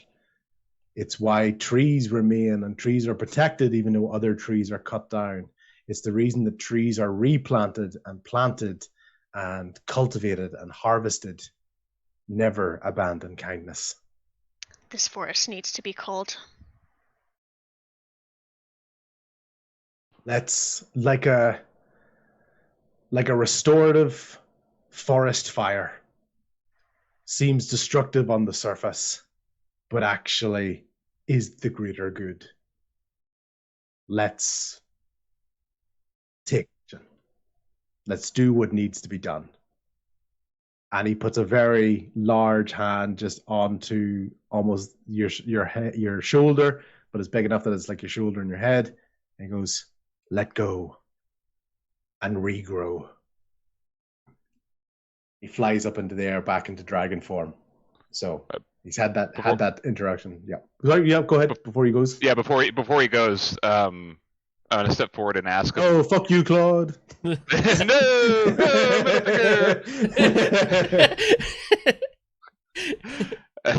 I'm gonna tell him what my father told me, that the body she's wearing, it's the body of my mother. She's using it as a sort of a vessel. Is there any way to save her, to separate the two? Can't guarantee to impact the body, to cause the blood loss is what we need to do. This has been a long time coming, so I don't know how much of your mother is actually still left in there, if any. The vessel is why she's able to get onto land. So this human form is why she can get onto land. So I hope for your sake, but I cannot hope to guarantee. Promise me that if there's a way, we'll try it. I can promise you that I will do everything that I can.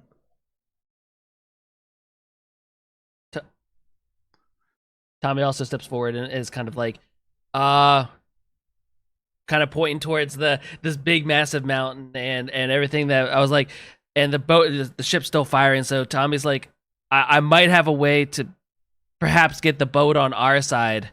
And he kind of looks at Dano. He's like, any chance you could help me out by taking me over there?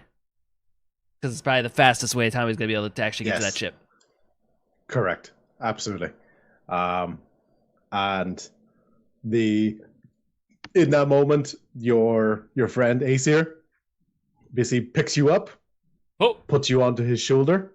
So basically, it's almost like a 3-year-old being given a lift by their dad. So like your kind of legs are wrapped around his head, sitting on that there, and he is ready to go if anyone has anything else they want to say. But basically, he's going to rise up, and you're going to be riding the back of this dragon's neck. Tommy kind of like yells as we go. Tommy yells down, "I'll send a signal if this works." And like he's trying to look cool, but he's scared as shit as he's about to lift off on this thing. So he's like you can see his face is kind of white. But yeah. Does anyone want to provide Tommy with backup? Oh hell yeah! I want to ride on a dragon's back. You want to ride a dragon's back? Logan's going with. Yeah, Logan's not going anywhere without us. Tommy also makes it very clear that this may not work. Like Tommy is trying to do this to clean up after what the Captain Zane did, but he's very much aware that he might not get this crew on his side, and this could be a kind of a death mission just for the other people that are jumping on the back. Tommy's not fully convinced he can do this or not. Buddy, should we invade together? This whole thing's been a death mission, a suicide mission. We got your back, though. Okay. This whole thing, you mean this thing that started in the caverns fighting off some small fake rats? It's always been a death mission, has it? that was a party mission. That was a drinking mission. That was only 2 to 3 weeks ago. Yeah, perfect. Okay, cool. So we've got Tommy. We've got Bo wanting to basically get onto the dragon as well. Logan's ready to jump at any moment. If it means he thought at one stage the best he could do was jump onto a roof, and now there's a chance to jump onto a dragon in a game called Dungeons and Dragons. Just need a good dungeon.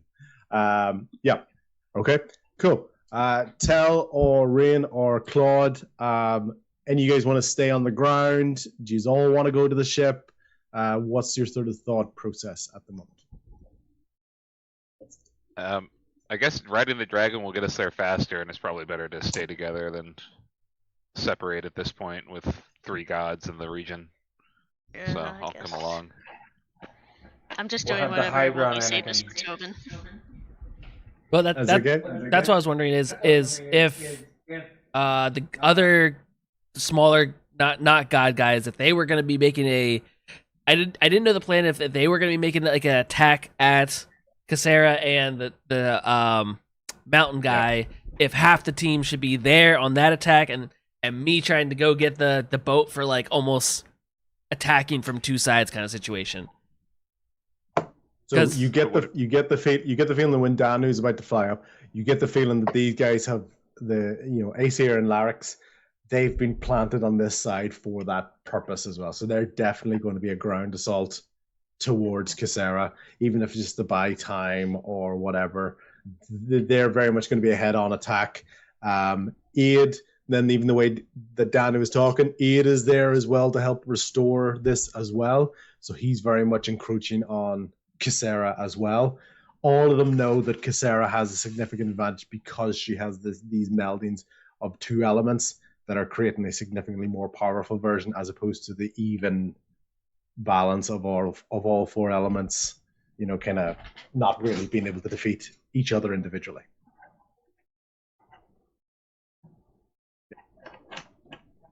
Okay, cool. So what's the thoughts in terms of we've definitely got Tommy, Bo, and Logan on the dragon. Claude, Rain, and Tell, are you thinking stick with the ground forces or also go to the ship? I'll go to the ship. I think I'll go with them. Yeah, I'll also go to the ship because I need water for my electricity to be extra effective. There we go. All right, Claude, you just stay here by yourself. I'm gonna go take a long rest, guys. Go sort your family shit out. You gotta do a very like Lord of the Rings charge at the enemy by yourself moment. So you, your father, and your brother just go rush at him. I'll give Rickard one last embrace before we go and tell him we'll fix this, but first, we need to deal with the town. First, we need to save the town. Just don't kill Rickard. I'm trying not to unless he turns on me. No, Can you send Rickard to gather some of our other friends, like Jarvis and Rusty? Yeah, like let them know what's going on. Does he know any of them? Have we all been together? That's the thing. But can we send them to the tavern that they were last at, maybe, and they can? Yeah, he can maybe send a message. You can at least describe them. Yeah, you can at least describe them. Okay. Tell them we have allies at the tavern, and describe them. See, to head down. I guess meet at the dock. Or at least inform them of what happened. Why don't me and Tommy and whoever else is going to the ship, go to the tavern first, and then grab them and head through? 3 hours later, you're drunker. There's something I'm supposed to tell you.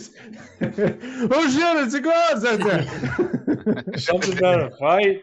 Something. Yeah. So you feel that Jarvis is at the tavern.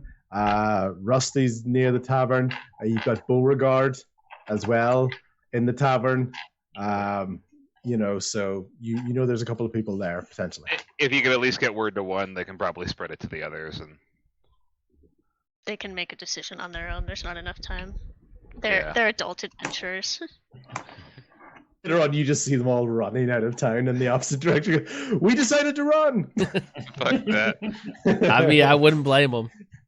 I'm not being bullied into a fight. Yeah. So yeah. None of us are level 5. Yeah. None of us are level 5. Let's go. Okay. Yeah. Sweet. Okay. So everybody's swooping on top of a dragon. As you can see, the skin of the dragon is basically like sharp bark. When I say sharp bark, it's more like it's into a point as opposed to prickly along the way. So basically, everybody's kind of along the back here of its neck as this is swooping and it's building up around. So everyone's basically grabbing onto a tree branch and as it's going there. Okay. At this moment, you have a opportunity to get Danu to dash towards the ship, which will get you there 1 turn faster. If you do that, everybody will have to do a strength-based check to hold on. But you can do spells and actions to help each other. Okay? Aid is taking a lot of damage from these cannons, and Casera is continuing to stride towards the water. Do you, as a team, as a group-based skill check, dash to the ship on top of this forest dragon, or take the extra turn and the extra damage that Aid is going to take by not rushing to the boat? I'm down to dash. What's the worst that could happen? Oh, so much. Dive and dash. Okay, so we've got 1 vote for dash. I vote for dash. Bo is dash. Bo's dash. Hey, Logan's a thrill seeker. Yeah, we're gonna dash. Logan for 3. If I add Gust under his wings, will it be like a dash squared? If you do a dash, yes. We'll go for it. What you will have to consider, Ryan, just before you do the spell, is that you're holding Tobin. Yeah, I'm just agreeing to the dash right now. We'll see what happens. Okay, we got 4 dash. We got 4 dash. Tommy. Oh, it's Tommy's idea, so yeah, I have to dash. Okay, and Tell, you on board for a dash? Sure. Okay, very good. I have 6 characters rolling to stay on the dragon. Okay? Everybody's going to roll a D20. Okay? Strength based. Combined, and these are straight rolls, Well, no, actually, there's strength modifiers, right? So there's strength modifiers, right? Across the 6 of you, you must equal at least 60 points. Jesus Christ. Can I use? Right, which is basically 10 each. Okay, but you've got your strength modifiers. I don't have a strength modifier. That's me neither. I don't have one Better than either. me.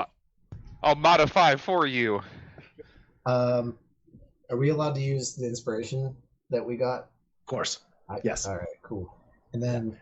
And for that, and because that's the thing I said earlier on, and because I really like this, and I love the idea, everybody gets an inspiration dice. Okay. Yeah. There you go. You got a D6. And modifier. yep, so that's a D6. That's a D6 added to whatever. Everybody's got a D6. Yeah. Okay. Yeah. What could possibly go wrong? Everybody's been awesome and done something inspirational. He's got on this super cool plan to go on a dragon, to go onto a boat. I need a total that equals at least 60. And what I would like people to do, if possible, is I would like you to text me your number on WhatsApp so that I will tell you the result, as opposed to you counting them up together. Can I just say what my No, you can't 6 tell. dice roll, inspiration roll was? Dang it. I had a joke for that. I'll tell you what. I'll tell you. Write that joke down, please. Okay. Okay, I have 1 score in. Oh wait, I have it right here on the computer. I was like pulling it up. 2 scores in. I have 3 scores in. I have 4 scores in. I have 5 scores in. And I have 6 scores in. Okay. That's enough. I did my part. I did my I didn't do part. shit. And I helped. Wait, okay. Radishing. I miscounted. Uh-oh. Double check my decimals. Ooh. He had a plus 20 that roll. Okay. Okay. Good. Claude, that's potentially going to make a huge difference. Okay. Oh, Okay. Okay. Oh no. Me as the player regrets my decision so bad. Tommy is so for it though. Tommy is about it. Okay. So Is anyone let's better? go through some of the key results and see who helped and who did not help. Rude. As the party, we're joking. As the party dashed. Okay, so we had only 1 person scored above 20. Dang. There was a 21 in there. That's already 30% right there. Yeah. Good job to that person. Person scored a 7, which evens that out. There's a 21 and there's a 7. Another person scored a 10. That's The other party members got 18, 12, and 17 for a score of 85. The Yeah. party holds on to the dragon. And Tobin successfully has held on to the dragon as well in Rian's arms as Danu flies towards the ship. Tommy, give Danu instructions. How do you want to sort of interact with it? What do you want Danu to do? Yeah. He's up high at the moment, so he's basically above the ship. The ship is focusing completely on hitting it. Tommy's like yelling over the wind. He's like, head towards the ship, and if you could like drop us off on the ship, that'd be great. And maybe help me out by just being there. They're not gonna be ready for a dragon. And Tommy in his head is picturing just like kind of like being on the ship with a dragon, just kind of like very Game of Thrones as just the presence of having a dragon behind you makes you look a little bit bigger. Okay, fantastic. So you're basically swooping around, okay, and the part of the dragon with imposing his presence not only distracts a lot of the crew members, so not as many cannons are firing, okay, but the sheer force of the wind of his wings is also knocking some of the cannon fire off course. So the Aid himself has not been hit with as much cannon fire as expected. Okay, which is fantastic. You look to the ocean, and one of Aid's claws comes straight down towards Casera, and Casera envelops the bottom of the claw in that sphere of water that she had. So she takes a bit of damage. It does crash through the water, but it does deflect a lot of the damage. So she's taking a hit from Aid, and she's basically making a beeline for the edge of the water. Okay, so you've got to the ship. There's a little bit less cannon fire. They're missing. They're being distracted. Tommy, there was only so much instruction you actually gave to Danu. You basically said, get us to the ship and drop us off. Mm-hmm. And the wings are battering that down. Okay. Who wants to stay in the Dragon and who wants to jump down onto the ship? I mean, I'm definitely a shipper. Or Tommy, are you going to try to speak to people from the ship, from the boat, or what are you trying to do? Yeah, so I kind of, I guess, again yelling against the wind. Tommy's just kind of saying his idea is, I'm going to show them that the captain is dead, and try to take over the ship. I don't know if the crew will be with me or not, and just kind of leave it like that. As far as like everyone, basically Tommy's leaving it to everybody else. If you want to come down, I don't think it's going to go well. It might not go great, but this is what I'm trying to do to get the ship on our side.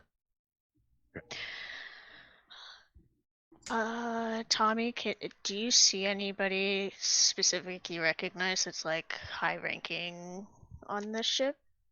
Like a second mate or anything? No? Zane kind of ruled with an iron fist. It was his ship and everyone was the crew of the ship. There wasn't a ladder or a system of second, third, fourth mate. A corporate ladder. Yeah, I hope you get a promotion this year. HR is on the lower desk, but that's the lower deck. But that's no. So I see crew that I recognize. Yeah, but there's no. It sounds like you're gonna have to go at this in kind of like a dominating fashion. I mean, if that's how Zane was, it sounds like you're gonna have to take the shit. That's why I'm kind of hoping the dragon helps me a little bit. I have an idea. I'll try to come down. I'll come down and help be there with you. Yeah, hopefully I'll jump to the deck with Tommy. We can convince him. So if you've ever seen a video of a dog like hanging on a branch trying to pull it off, that's what Tobin is doing at the moment on the back of Danny's neck. It's spinning around. That's the way he's holding on at the moment. Okay. Ryan, not to turn your job into dog babysitter, it is the downside of companions. You gotta figure out where they are and what you're gonna do. So I think most people said they were going to jump down onto the ship. Ryan, what do you want to do? Tobin looks like he's secure on the dragon, but would you actually want to leave him on the dragon? No, I'll come down too. I'll use my quarterstaff as a distraction and let him bite onto that instead, and kind of tug with him. Love it. Yeah. Tobin looks around. Ryan's got a stick. He loves a stick. Stick. You gonna throw a stick? Yeah. And he's following you, absolutely no problem. So he basically jumps into your arms and he's kind of gnawing on the quarterstaff. Okay. Cool. The ship have all stopped firing now because there's this dragon in the area, and you guys are jumping down onto the ship. There's enough of a space is cleared at the back of the ship, like on the other side of the cannons. They've all backed off because there's this dragon encroaching on them at the moment. So it's not a difficult jump, but I am going to ask everybody to roll basically an acrobatics check to land onto the ship. And I need you to beat a 7 to not fall on your face. It's not a difficult roll, but it's still not. It's not like going down some stairs. Can Logan 12 jump for me. into a crow's nest? You can indeed, yep. You can jump to a crow's nest if you want to. That's a spell for you, isn't it? Jumping up. Do I need that? Or, I don't know. Are we like still in the air, and are we like perched on the back of the ship, or? Oh well, if you're landing on the ship and then you might have to climb up it, or you could jump up it. Okay. But I was hoping I could just jump straight into the crow's nest from the dragon. But that might be a difficult jump. So the dragon basically he kind of came down towards the deck of the ship. So Okay. Yeah, he's a little bit If bigger you than want, the ship, so he can't land on it. if you want, if you want, like on the way down, you do a jump. But your jump is going to be more difficult unless you're using the spell jump. Do you want to use the spell jump, or do you just want to jump? I will use the spell jump. Use the spell jump. Okay, so keep track of that spell. So basically, as it's on the way down, Logan's like, watch this. First time everyone sees this unnaturally high, majestic jump, and basically lands up in the crow's nest. What are we rolling for again? What was the roll? Acrobatics. Because it's basically to kind of land on your feet. And not on your face. 14. Claude got an 8. 14. And yet, Claude just in all his armor just barely lands. Tommy? Crashed 9. through the deck. Tommy with a 9. Very good. Very good. 10. I'm glad I didn't pick 10 because that was going to be my guess for the rules. But I made it a bit easier because you had the advantage. Okay, Rain with the 10. Tell. 12. Well, okay, everybody lands on the ship. The whole crew have backed off away from you. You can basically see almost like a semicircle backed away from you. So if you're up at the top, they're kind of like in a semicircle away from you at the bottom, towards this side. If you look at the picture, so they're all backed up against the cannons, but the cannons aren't firing anymore. You've jumped up onto this side of the ship, and Logan's up here. So as we land, Tommy steps forward, and like he has the rapier of Captain Zane, and he has a pistol, and he holds him up, and he says, "Captain Zane and his evil ways are done." And the pistol that he's holding, the part that the butt that you hold is wooden, and it's actually carved into a boar's mouth, that like an open boar's mouth. So the whole crew recognizes the pistol right away as being Captain's, and he doesn't go anywhere without it. So the fact that I have it is pretty impressive. And he's like, and he certainly wouldn't give it to Tommy of all people voluntarily. Yeah, exactly. Should have brought the head. So, gosh, just a dripping head. But yeah, but I think the pistol with the dragon behind me might be enough. And so he's like, I'm trying to think. So, no, go on, say it, because it's not like there's a super concrete backstory. We're just, as long as you're happy enough to go. Do you remember the God Killer weapon we have on the ship? Yeah, it's not like that. No. It's like, yeah. So yeah, basically I say he's dead. I'm actually prepared for this. There was let's see. So I say he's dead, and basically I'm like, we didn't all see eye to eye, and I kind of look around and know that the ship was somewhat divided last time I was on it, of people that were on Zane's way of doing the evil side. There was. And the people that weren't. So I was like, but our issues are bigger than what this ship is and what he brought to this. And I point towards the huge ass fucking crab fight thing that's happening on the deck. And I was like, and basically I say, we're united in stopping what she is. And basically she's just a orb of water at the moment because of the fight that's going on. But she can destroy the world, or what we all actually care about more than anything. One kind of dopey crewmate goes, how do you know the Volcano Mountain's a girl? We're already firing on her. Oh, sorry. I was I guess I was pointing to the water sphere. The thing creating the water is the problem. Oh, okay. Sorry. Okay, I get you. We have to. No need to apologize. I'm just saying, like, that little bit of context. That like, we were already shooting at the mountain. How do you know it's a girl? Yeah. I actually wasn't even thinking that of the mountain itself. We need to shoot at the smaller one, not the mountain. This dragon is on our side. If you're with me, if not, then no one can have the ship. And I kind of insinuate that with the dragon being on my side, I'll take the ship down if they're not with me. So yeah, okay, beautiful. Just look tough behind Tommy. That's exactly it, because that's going to lead to our next group intimidation check. We Everybody's got get to. this. It's our Everybody's time gonna to get shine. everybody's going to get to roll with advantage because there is a big ass dragon behind you as well. That's what I was hoping for. Intimidation. Jesus Christ. Oh, natural 20 plus 7. Well, 21. Blood. That's so yeah. We've already got a 27, a 21, I got a nat 13. 22. and that Plus 20 4. as well. This is the most badass looking crew in the world. This crew is trembling, and we're just going, sorry, we didn't mean to fire the cannon at her. Still pointing at the mountain, assuming everyone's assumed it's a her because Tommy said her, and they're all confused and scared in the dragon. And yeah, so they're all on board now. They're like, okay, well, what do we do? What do we do?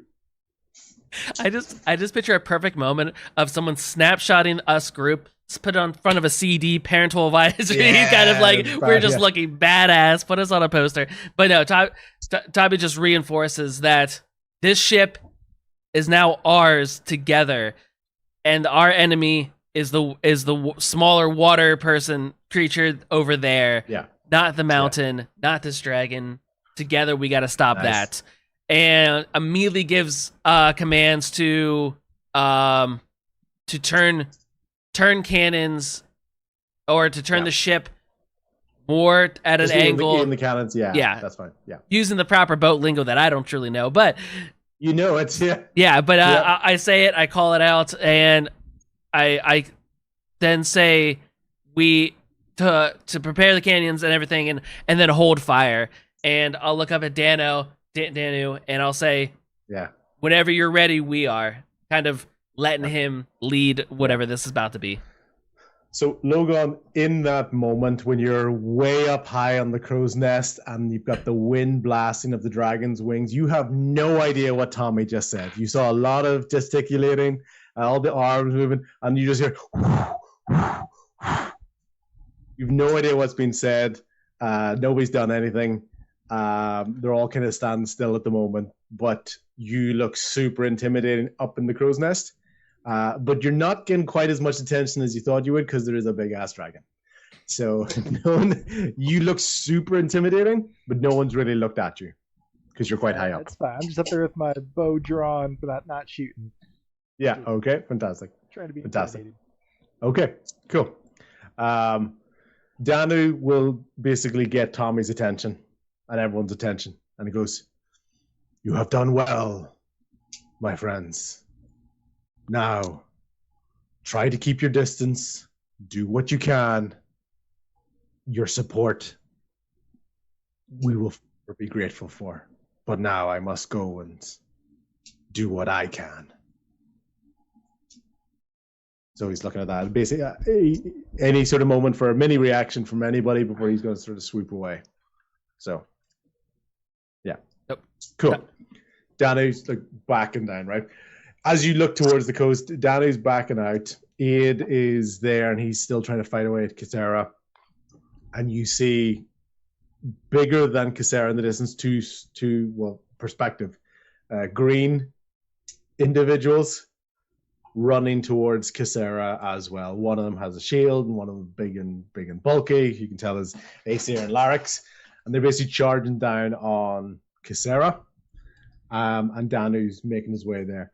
In that moment, Casera has been making her way towards the edge of the water, and she, in looking to escape another attack from Aid, dives into the water. Uh-oh.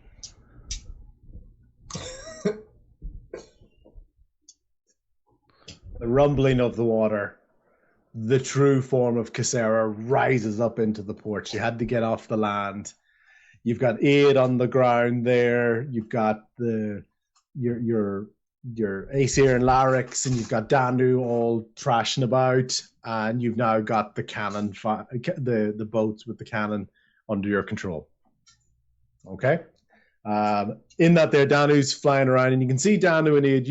They're not really part of your sort of initiative or sort of combat, but basically they're either throwing like rocks and trying to swoop in and and scratch and claw at Casera, this huge form, this really light blue color of hers, because it's normally that deep ocean blue, but of course with the air element in it, that she looks like a lighter blue in that. And she's kind of shrugging off most of the attacks, or at least they're having a bit of an impact, but you can tell she's been able to take a lot of damage as it goes along. Okay.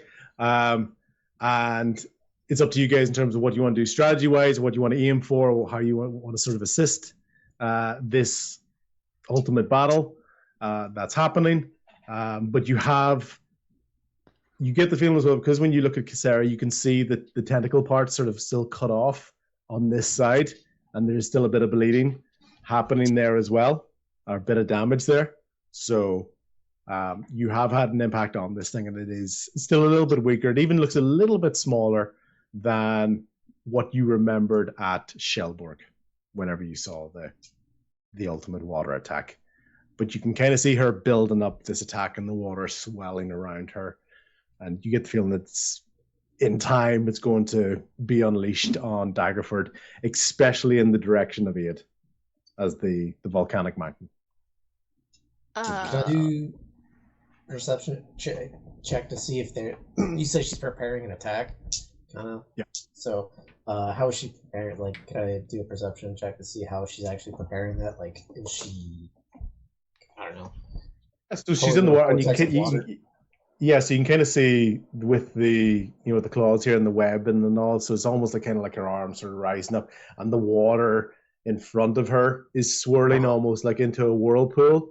And with what happened in Shellberg, that whirlpool will sort of almost kind of build up from that, and then that'll become the force that's charged and smashed towards the city of Daggerford. I'm gonna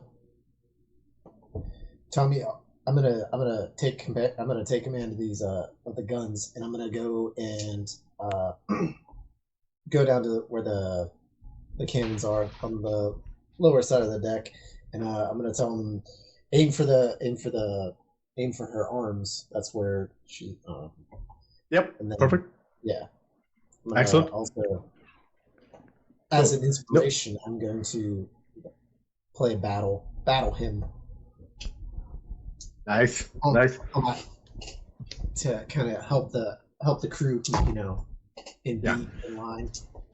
Excellent. Engaged. Every single member of the cannon crew, even with your own experience, Bo, of being on ships and decks, and things like, sailors respond well to this music as both as an inspiration for morale, but also for tempo, because cannons and things like that. It's all very much, open cannon in. Gunpowder. It looks like it's chaotic, but there's a lot of doom, doom, doom, and your music is helping them keep the rhythm of that. So that's basically that's increasing their rate of fire that they have as well as keeping morale up on the ship for the moment. Okay, fantastic.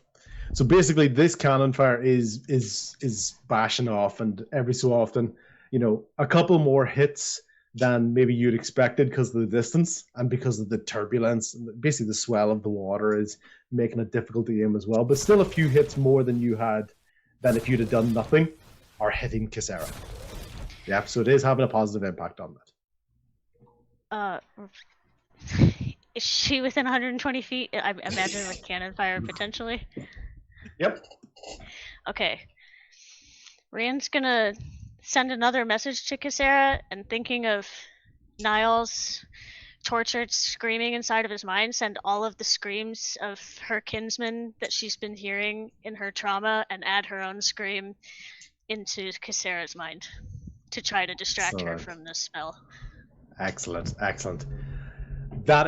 In that moment you send this message, and everybody else looking on is seeing Casera swell up this attack, and for no reason whatsoever, as far as they're concerned, without this information, Casera's head just flails up into the air and goes red, and she's, the swell of the water, not only Bo with aiming at the arms, has disrupted the speed of this attack being generated.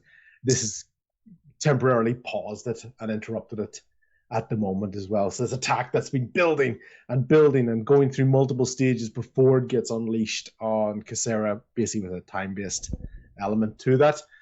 This power, this frustration, this trauma is inside Casera's head, and she knows exactly the direction that this message is coming from. And in the water, just this massive sea dragon just turns around and looks straight at the ship. Shoot her! Fire! So boom, boom, boom, boom, boom, boom, boom, boom, boom, more cannon fire with bows, tempo-based, morale-boosting music. The increased rate of fire is really slowing down Casera as it goes through, but she's still making progress towards the ship. As we know, with the distance as well, she's only about 120 feet away, so she's making her way there pretty swiftly at the moment. Danu, at the moment, is kind of swirling around. You can see him every so often dive bombing in and hitting attacks and trying to hold off as much as he can. But he goes back towards the land for the moment, and you can see him for a very brief moment, like looking at Aid. So he's looking at Aid, the volcanic one. You can tell for a moment they're having like a conversation. You don't have a lot of time to look at it because Casera is encroaching on you, but you can see this brief moment of disruptive movement from him. Claude's gonna fire off a pair of Eldritch Blasts, I guess. Yep, fantastic. Anywhere in particular you want to aim for? She's a pretty big target. I guess the face would do the most damage, right? Yep. I roll those separately, right? Yep. Okay. 22 for the first one and 12 for the second. Okay. 22, because you were aiming for the face, hits the face. Okay. She's unarmored. She's basically a huge target. It's quite hard to miss her. It's about how much damage you actually do. So the 22 does hit her in the face. The 12 hits, but it's off target from the face, and it hits one of the tentacles at the side of her head. And that's the one that seems to cause a little bit of a jolt on her head.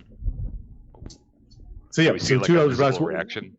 Yeah, visible. It's like the one in the face hits her in the face and explodes in the face, right? And the one in the tentacle causes a little bit of movement that you don't think is the water pushing her from side to side. There's no scream. It's not a huge amount of pain. It's almost more like imagine somebody had like a gunshot wound and you can like push it where someone had stitches. It's more like they're trying to hide it. So yeah. Okay. 4 What's for the damage on both. Yep. 4 for damage. Okay, fantastic. Cool. Keeping this as we're going along. Fantastic. Right. Let's go. So we've got Logan. So Rain's done an action. Bo's doing his action with his music. Claude's done a bit of an action. We've got Tommy. We've got Tal as well and Logan for actions. Go ahead, Logan. All I can think to do is just shoot a couple arrows at the tentacles on her head. That's all I got. That's it. You know, sometimes that's the play. You know, not everything is a triple dive with a with a perfect landing, and sometimes you gotta hit something. So I'm gonna shoot for 2 separate tentacles. That's 22 for one. 16 for the other. Fantastic. Can you give me damage, please? 7 for the first. Yep. 7 for the second. Excellent. Basically, a third tentacle is becoming a little bit less. You get the feeling when you look at the tentacles, like they are kind of like, a unified movement in it. These two over here have been damaged, and basically a third one, like over here, is starting to get a little bit sort of wobbly. It's a little bit uncoordinated from the other ones. You can tell it's taking a bit of damage and it's a little bit less reactive when it comes to that. Okay, cool. Logan, do you want to do any movement? Do you want to stay up high? I'm staying in the crow's nest. I knew the answer, but I want to give you the chance. Fantastic. Cool. Tommy, and then we'll go to Tal. So The group has never seen Tommy so much in his element. I don't really have an action. Can I give a help action to the cannons if that would increase the chance of them hitting or anything like that? But Tommy's very much going back and forth with rapier out, pistol in the other hand. He's like, come on, you salty sea dogs, you want to live through another day?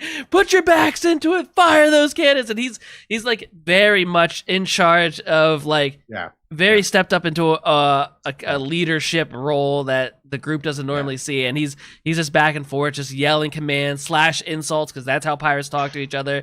Like, just like, what is it? Your grandmother loading these damn things? Fire those cannons! Kill that thing! And just like back and forth across the whole deck, just like striding. Yeah. One of the other ways your sort of experience on the boat, as well as Bo, is shown up is that your sea legs are very evident. Even though the ship is rocking and the water is moving, Bo hasn't lost any tempo on his boat, on his tune. You know, he's basically keeping himself balanced. You're balanced. Claude, Rian, Logan, even up on the thing, Tell, a little bit more shaky with their movement. If there were movement distances to be involved here, they would be a little bit reduced. Tell a little bit less because he has some experience on boats as well, but you're not really moving, and because you're basically because you're not fighting the crew, you're not worried about movement distances, so it's great. Okay, fantastic. Tell, any ideas what you would like to do next? I would like to cast What's everyone? I stepped away to go to the bathroom, but what's everyone shooting at her with? What's everybody doing? Yeah. Screams. What y'all doing? Yeah. With their favorite trauma. Are we shooting cannons, or everybody using their weapons? Weapons. Got some cannon fire, but we've got weapons and spells as well. Okay. Yeah. Yeah, I'll cast a 3rd level bless on everybody. Nice. What does that do again? What does the 3rd level element of it do? Yeah. Just it increases the targets. So everybody, I'll bless all 5. Okay. Everyone else. Oh, beautiful. And we get advantage to attack rolls. Was that it? Yes. Whenever a target makes an attack roll or saving throw, before the spell ends, the target can roll a d4 and add the number rolled to attack roll or saving throw. Got it. Excellent. And with that, basically with everyone sort of having a little bit of a turn now and a lot of this sort of action happening, it's very much a combat at the moment, so I'm going to ask for an initiative roll now that everybody can then use for their bless going forward. Oh, I like the makeshift initiative everybody did with their thing. So did I, and then I thought some rules lawyer out there is probably, they haven't rolled initiative yet, so might as well bring in some of the mechanics. 20 for Claude. Claude, 20. Logan, did you say a number? 12. 12. Okay. 16 for Bo. 16 for Bo. Damn, that's a low initiative roll for you, Logan. I don't know. Usually 72 on initiative. Right? The way his dice rolls goes, yeah. I'm usually Tommy, Rain, and Tell. 2 for Tell. 2 for Tell. 10 for Rian. 7 for Tommy. Tommy. Okay, fantastic. Right. Okay. So, Casera basically right up at the top of the initiative order for this one is basically closing the distance on this, and one of the first things she's going to do is a slash attack across the front of the cannons. So it's basically she's going to be able to attack at like the right hand side of the cannons. So it's going to hit on that, and I'm going to ask everybody to roll a dexterity saving throw to stay on your feet, otherwise you're going to go prone, and therefore part of your action the next time will have to be to get up.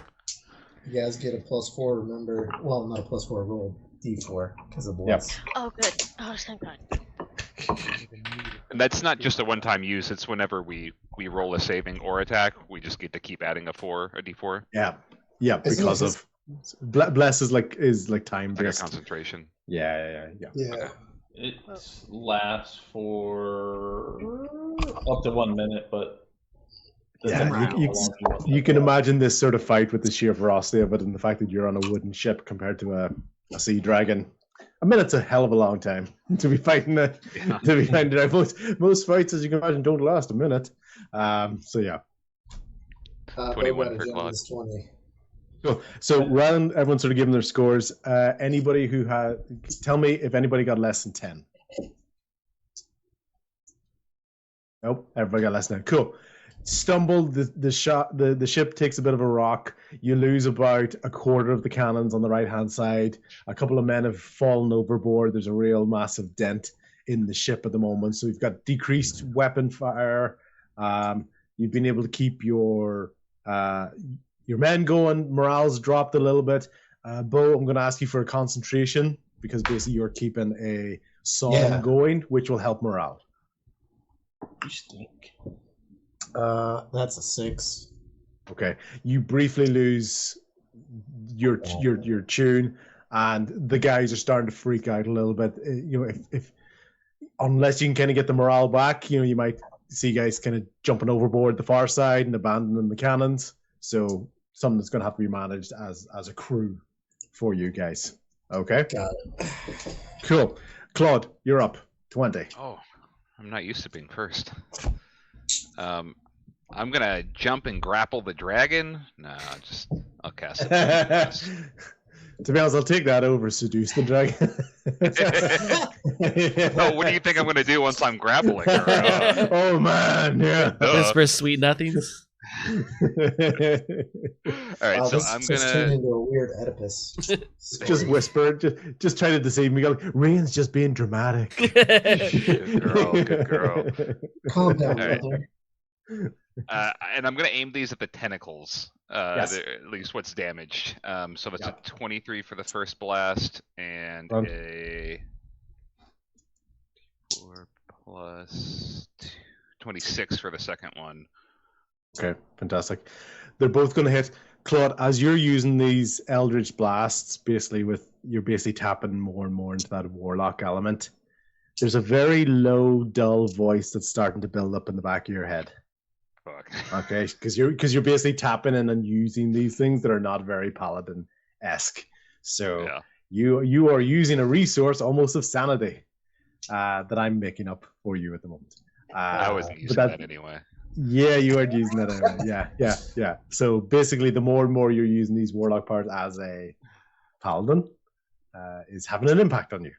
Never mind the stress of the situation. Okay, cool. Right off the things, the tentacles. This third tentacle is basically about to break off.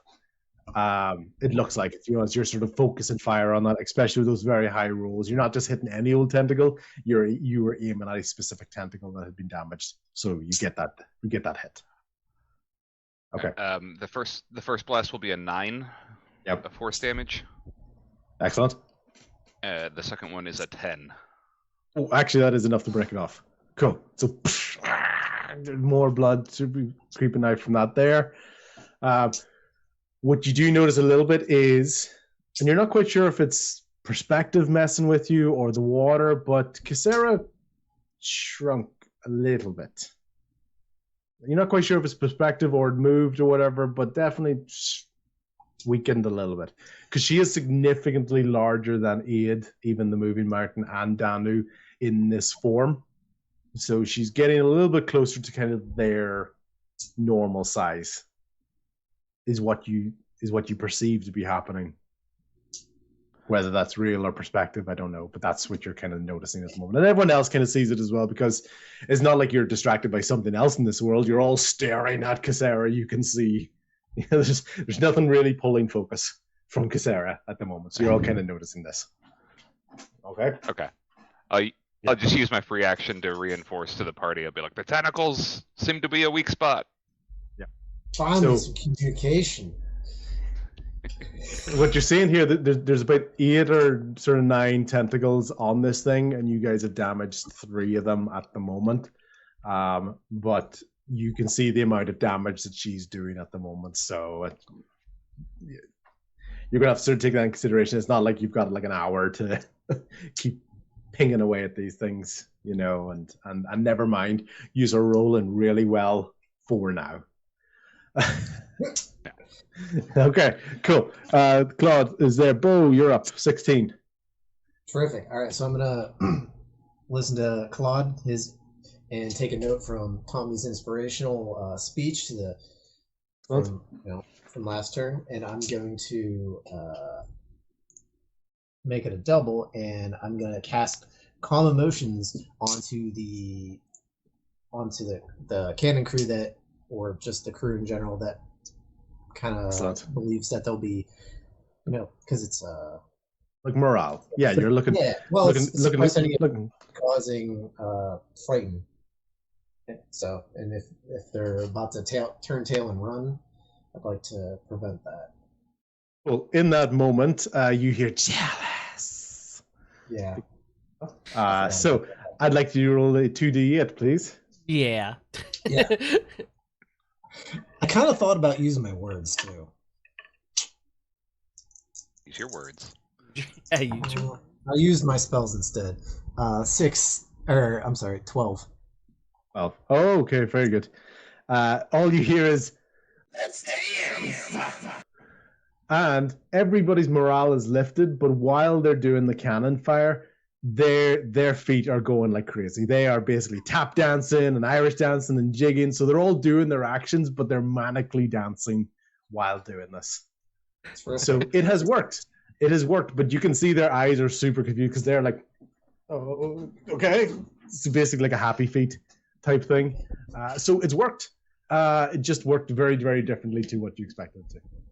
Well, as long as they're not frightened anymore, that's all that I want. They're confused. They're more confused than frightened at the moment, but it has done the job. You're not seeing those who looked like they were maybe considering running and jumping overboard or staying still at the moment. So you've still got about 3/4 of the cannons there, and you've got all the men there for firing them as we go along. Yeah. I'm going to also tell them to redirect fire from the arms into the head /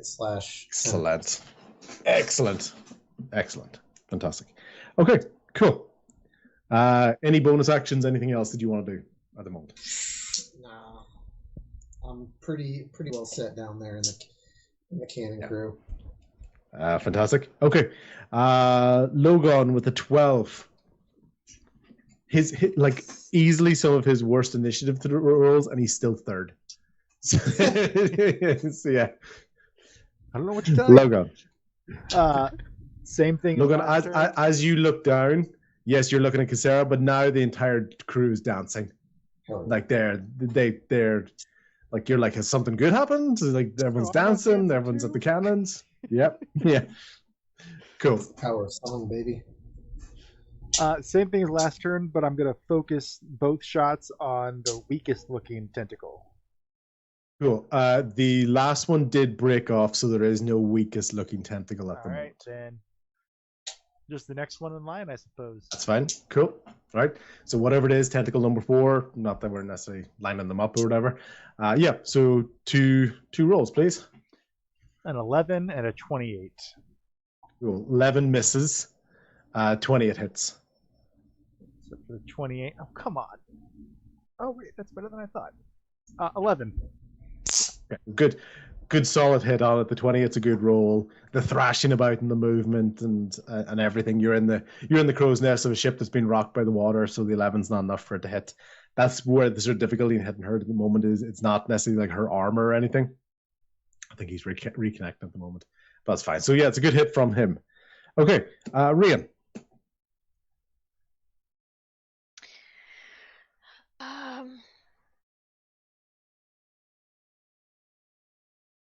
I don't have many spell slots left. I'm gonna wait and see what happens. Am I able to ready Gust? Yes. To potentially, what I would want to do with it is if Tommy shoots, use Gust to help the velocity and maybe potentially shoot straighter on accuracy. Target. Accuracy of the bullet. I love it. Okay, fantastic. So that is your readied action. You would have to communicate that plan to Tommy. So basically the way ready works is you say, if X happens by the start of my next turn, it instantly happens. So now you would want to communicate that to Tommy. In case Tommy's like, yeah, keeps just shouting and cheering and doesn't actually take a shot.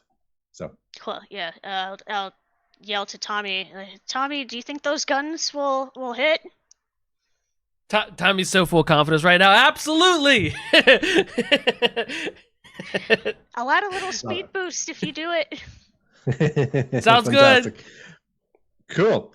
Okay. And at that moment, basically at the midway, so basically with almost like an initiative of 10 is the cannons. So the redirected cannons based on Bo's actions before this are now aimed up more towards the tentacles and basically pinging through a 5, but also a nat 20. So boom, boom, boom, boom, boom, boom, boom, boom, boom, boom. About half of the cannons basically are pinging up towards, and you can see the damage that she's kind of taken up. It's a mixture of hitting her face, so some of them is hitting the face and hitting the eyes, and they're more sort of disruptions. Some of them are hitting the tentacles as well, but they're kind of dispersed across them as opposed to focus onto one particular tentacle. So a couple of them are taking damage, and that's helped the morale of the crew as well. A good solid hit and actually seeing that what they do is working. Okay, Tommy, your go now. Okay, Tommy, since Tommy's gonna take his pistols and just kind of still yelling to the crew, like, especially because they're dancing now, and it feels a little weird about like what the fuck's going on. Who just turned my crew into like a Disney movie? But he's like very much like, we're damaging her, we're taking her down, and like even though he's not 100% sure if those hits are actually hurting, but he as motivation, let's keep shooting, and I'll take my pistols or I guess. Yep. Can I shoot both? I'll shoot one. I don't know. I'll let you shoot both because it is like okay. The moment. If you're ever gonna shoot both, yeah, you're gonna shoot them now. Then I'm kind of standing in between the cannons on the front or the side portion of the boat as far out as I can, and I shoot off both my pistols. Okay. So Gust is going to help not only the direction, so I'm going to let you roll with advantage with both guns. If they hit, there'll also be an extra D6 of damage per bullet that hits. Okay. All right. Fuck this up. So, do I roll? Plus? Am I rolling one pistol at a time with advantage? So essentially, I'm doing 4 rolls, or am I just rolling with advantage and counting it as both pistols? No, 4 rolls. Okay. So you're basically looking to aim with both guns. All right. And bless, right? Yeah, you got and bless. Yeah. So you can add another D4. There's no way Tommy could miss these. Yeah. We really set you up for. Oh no! It's a nat 1, baby. I'm Tommy! Don't forget your bonuses too. It doesn't matter if it's a nat 1. If it's a nat 1. It's not that one. It's not that one. It's not that one. It's Oh god. 4 nat 1s. No. Okay, I rolled for one pistol with the advantage with the bless. For the bless. It's a By the way, bless 14. is a 1d4. It's not. Bless is a 1d4. It's not a +4. Yeah. I did. I rolled the okay, d4. Cool.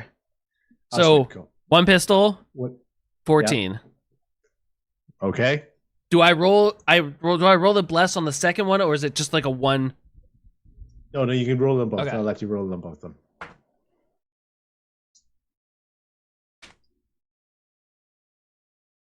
19 for the second pistol. Hey, this is where I tell you the armor class is like 20, and you somehow miss. No, it's no. Okay, so with Captain Zane's pistol, miss. With your pistol, you do hit. So it's flying through the air, it's coming out, and it's just unnaturally fast as Gust immediately follows these bullets as a coordinated attack of Tommy's bullets with Rain's Gust, almost creating like a torpedo-like wind tunnel straight towards the top of Casera. So yeah, roll for damage for the second hit with your own pistol. Wait, what the? Hold on, he's never done this before. I know.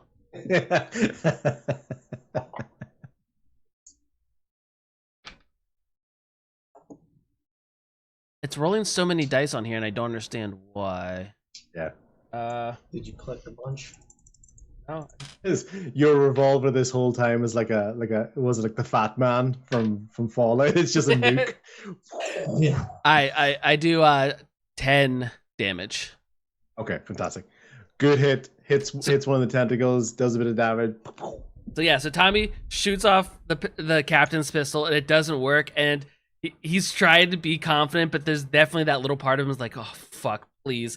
And with the second pistol, shoots it, and you can, the wind helps or whatever. Right. But since I did actually hit with my pistol for once in my life, I get that plus 12 added to the pistol the rest of my time, right?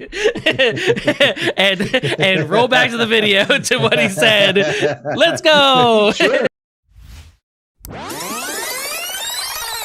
So, because he was such a big bad, that pistol I picked up has like a plus 12 on it, right? Yeah, his plus pistol exploding. Yeah, his pistol, not my pistol. yeah. It would have a plus 12 if you're an expert marksman. One of the criteria for it is to have it landed at least one shot in your life. That's why I was. Have you met that criteria?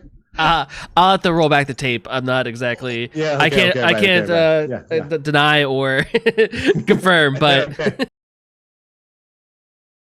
Yeah. It is now a plus 12 pistol. The slow motion voice. Yeah, sure. Exactly.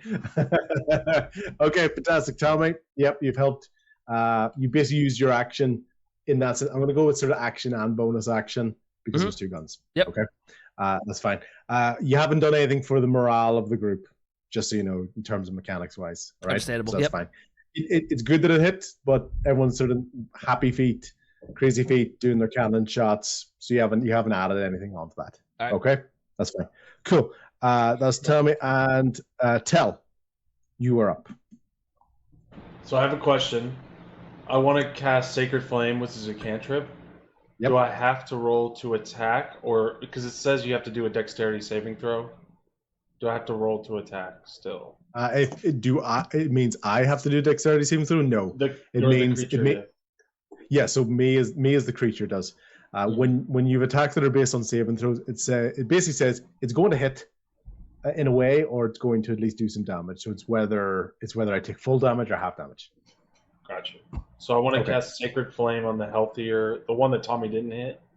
Okay. And then a dexterity. So I got an 8. 14 is what it is.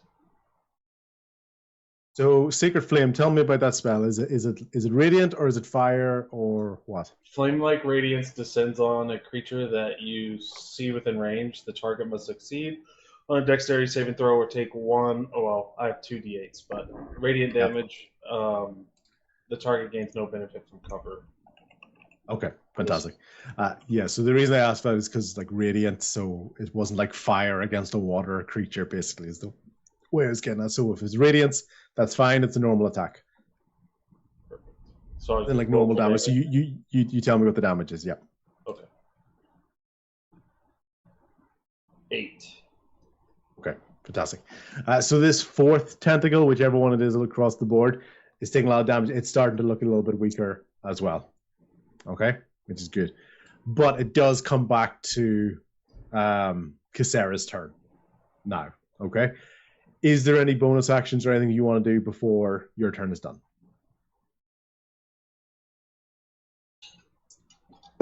Is there anywhere I can like find cover? Yeah. Yes, there's lots of barrels and boxes, and they're being swayed about and stuff. So yeah, you can heroically hide behind a box. Yeah. I'll heroically get behind something and look at him. Yeah. Okay, fantastic. The box you picked that you're back there also has Tobin behind it as well. So okay, good. That's good. I'll see. You can at least look like you're protecting Tobin. Yeah. Emotional support animal. Emotional support animal. He is highly experienced in that role, as we know. And every time he's been an emotional support animal, there's been explosions, which is fine. Good. Okay, cool. Casera's turn at this point, and she's basically going to take like a bite attack straight down into the middle of the ship. She's not really seeing humans or particular people at this level. She can kind of sense that Rian is there, but everyone's kind of so small to her at this size, so she's just coming straight down with a bite attack, and onto the middle of the cannons. And oh fuck, an actual nat 20 on that one. So this bite comes straight down, and it takes out 1/4 of the crew on the side were there. Sorry, go ahead. Wait, can I know this is a stretch? Can I impose disadvantage with protection? What is protection? Is it a reaction or is it a? It is a reaction. When a creature you can see attacks a target other than you, and it would have to be within 10 feet. Okay, so let's say her mouth is swooping down. So when it's within 10 feet of you, that's kind of when it happens. So yeah, I'm gonna let that stretch a little bit. Because there is a moment in time when you are 10 feet away from this face, because I specifically said it was her mouth coming down. Yeah, so I'm fine with that. Bonk her on the nose with my shield. Okay. So she still gets a 15. So she's going to hit the ship, but is not as devastating as you'd feared before, which is fantastic, because other than about half of the ship and half of the crew and half of the cannons just about to be wiped out in one fell swoop, basically she's taken about another 1/4 of them. Okay, so you're down to half the cannons, half the people. Some of the crew members that are in her mouth now, you can just see their legs, and their legs are still kicking about, dancing, but in the air, but they're in her mouth. And she's basically swallowing and eating them or spitting them out like half-assed, and these wee legs are flying through the air. So we can't say that Nelson was there and he parries her mouth. Is How do you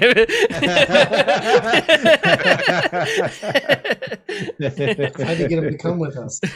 Yeah. Okay. So a very, very good protection, because that was absolutely about to devastate. We were gonna die. Yeah, so never be afraid to go, whoa, I'm gonna do something. Just as long as you don't overdo your action slots, your reaction slots. Like I won't give you 2 reactions if you've already used one, for example. That's fine. So good memory, good recollection. Half of the cannons are gone. Half of the men are destroyed. They're terrified, but they're still dancing. And a couple of them now are really looking towards jumping off the ship now, because this thing is just going to keep attacking on them. Okay.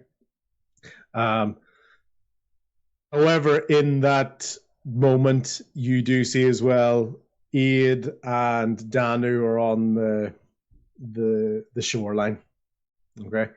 Danu swoops up into the air and dive bombs straight into the volcano part of Aid.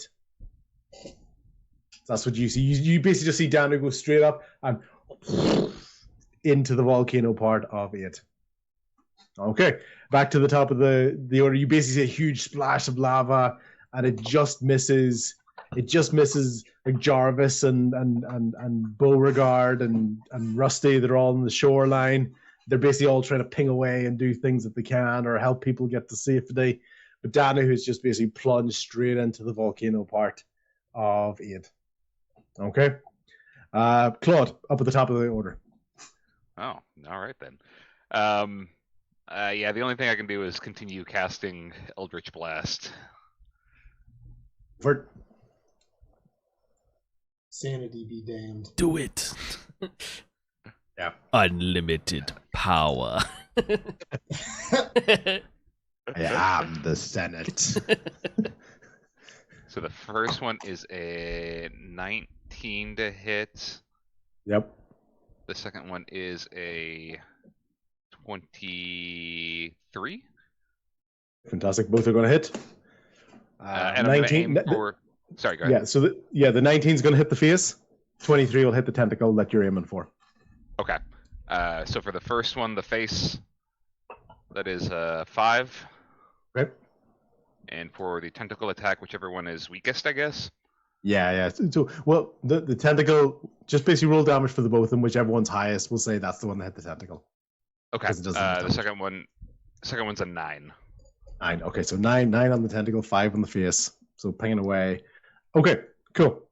Any bonus actions? Anything else at the moment? You've still got your reaction if you want to do anything else. You're keeping track of any spell slots that you're using. I'm out I know. of spells. I know Eldritch Blast is just a cantrip anyway. And that little dull voice in the back of your head is getting louder. It's getting louder. He's waving it away. You don't know what Claude's waving at. He's just distracted by something. I think Bo sees it. He knows that voice. In the Yeah, back. he does. He's waving at Okay. us. Okay, Bo, you're up. Yeah. Well, so Casera, she came in and took a bite out of us. Does that mean she kind of like closed the gap? I know she was, whenever we first started this, was 120 feet. How much has she closed the gap? The sheer scale of her, basically, she can have a decent bit of a reach at the moment. So I'd say she's at least 30 feet anyway. Just because the sheer Okay. scale of her, when she reaches down, like her neck, she can get a really good distance on it. So yeah. All right. I think instead of, well, I'm going back and forth on what I want to do, whether I want to use my action to persuade the crew to continue fire or if I want to cast fairy fire on her head. Tactics. Yeah. Yeah, no, I know, but I think I'm going to... Also, I know I meant that as a good thing, not as a metagaming thing. I just No, meant I that as know. yeah, that's the sort of decision you're making. Yeah. So we got about a quarter of our cannons left, right? And Just under half. Just under half. Yeah. Okay. I'm gonna go ahead and go ahead and try to persuade the crew. I'm gonna say the crew that's still around that. Yeah. Do you think it's any better out there in the water? We are a monster of our own on this ship. We can kill her. We have to do this. If we don't, we're dead anyway. We might as well go down fighting. And so that would be a... Thank goodness I'm good at persuasion, because that was a 21. Nice. Yeah, that worked. Basically, there was a bunch of guys about to make their run. Like, they were right there. I was about to roll some dice to see who, or basically what number failed. The basically like a kind of like a wisdom, but basically a courage test. So excellent. That has definitely helped. That has helped keep them there. You've basically persuaded them that if they were just to jump into the water, they'd probably die anyway. The sea is so tumultuous, and they'd probably drown if not actually just get eaten anyway. If Casera's let to stay alive. Okay, fantastic. Terrific.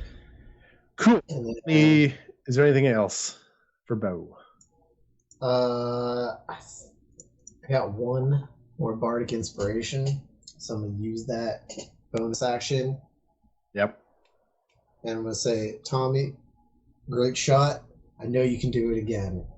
And I'm gonna give Tommy bardic inspiration, so you can Nice. roll another D8 Okay. on Fantastic. anything Too kind. you want. Excellent. Is that your go for now? I'm gonna stay down with the cannon Yeah. crew. Sweet. Okay, so you're That's right. the target. Okay, fantastic. Logan, you're up. So in the middle of my last turn, my cat unplugged my headset. So I don't know if you asked me for bonus actions or movement, but if I was just silent, sorry about that. No, it's fine. We saw it. We saw it as reconnecting, so we knew that we had lost you briefly. So it's okay. No, Okay. I'm silent. You're not silent. So for this turn, pretty much the same thing, but instead of going for the tentacles, I want to take 2 shots at her eyeball, or one of her eyeballs. Yeah. Okay, that's fine. And I forgot to use my blessing last time, so I'm gonna remember to do that this time. Does a 37 hit? Is it going to be that high? No. Typical Logon rolls is like, does a 37 hit? Yeah. 16 for the first. Yep.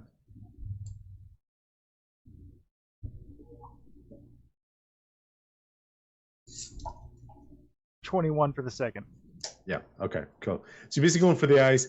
They do hit. They don't have the same impact that you would sort of assume they're going to, because there's almost like kind of like a crust or a shell or the sort of crustacean like skin around the eyes. So it's not as blatant of a weak spot as you would sort of imagine with most type of creatures. So it does hit. They do hit, but you're not going to get like that, blindness or whatever that maybe you were hoping for. At least it was good. It was good idea. It's just the nature of this creature. So I still roll for damage, or it doesn't matter. Oh yeah, no, absolutely. You still hit. You still hit, and you do some damage. It's just not like a critical hit or imposing any sort of a disadvantage on her. Well, I got an 8 and a 6 for damage. Okay, fantastic, cool. So still hitting the face, bang, bang, bang.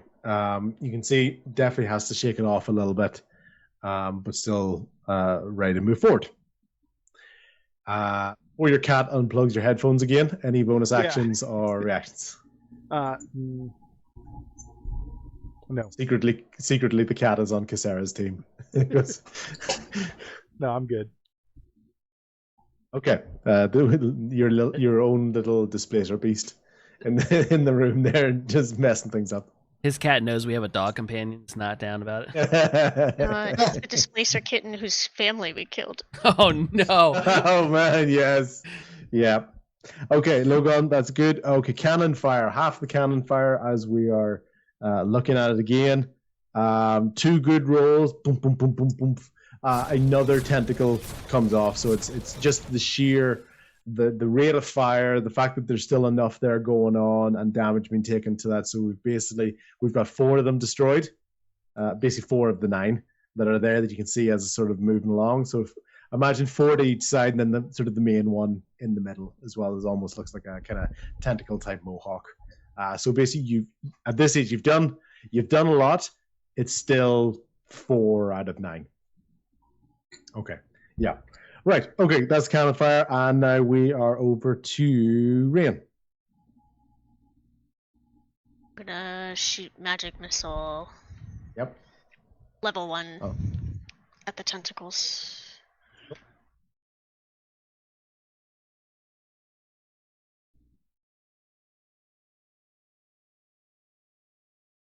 A 5, a 2, and a 4. Cool. What you notice is that when your magic missiles hit, they do significantly more damage than they would to a normal one with the connection. So basically double your damage from your magic missiles. So instead of 11, you've hit it for 22. So a lot of damage to basically a 5th tentacle. Hasn't broke anything off or anything yet, but you can definitely see a real impact on that from your particular magic missiles. And that magic missile, now you can see these giant eyes. Now they've focused on their target. Now they've like, oh, that one's Rain. Okay. Cool. Anything else in terms of bonus actions, reactions, etc.?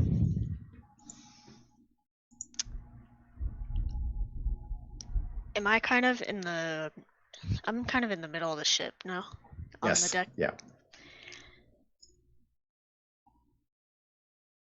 I'm gonna move away from other people noticing her targeting. Okay, fantastic. So you're basically kind of... The best way to do that probably is to get to the far side of the ship, because everyone else is at sort of this front edge where the cannons and stuff are as well. Okay. It's like, I'll distract her, you guys keep shooting. Yeah. As you're backing up, you see an extremely heroic Tell behind a box at the far end of the ship, the far corner of where you are.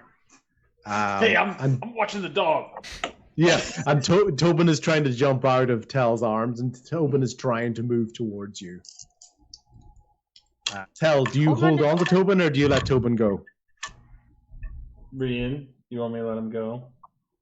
No, hold on to him. Okay. Yeah. Keep him I'll hold away. on to him. Cool.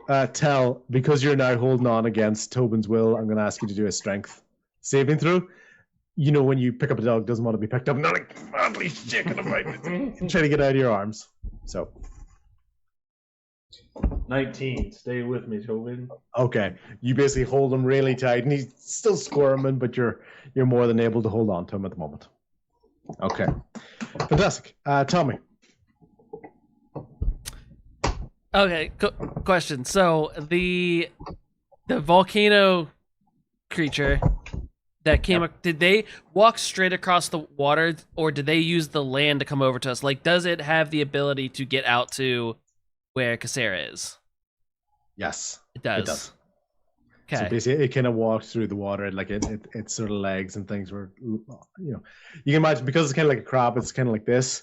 So if it wants to be in the water, it could be like really, really tall. Okay.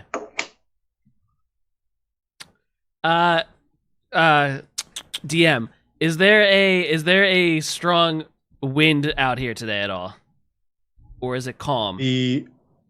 Probably the wind has been caused by the sheer movement of Casera being thrust about. Okay. So there's a decent wind. You don't know if it's like weather-based wind, if that sort of makes sense, but there is a lot of moving air. Okay. I'm going to and you can DM this however you want.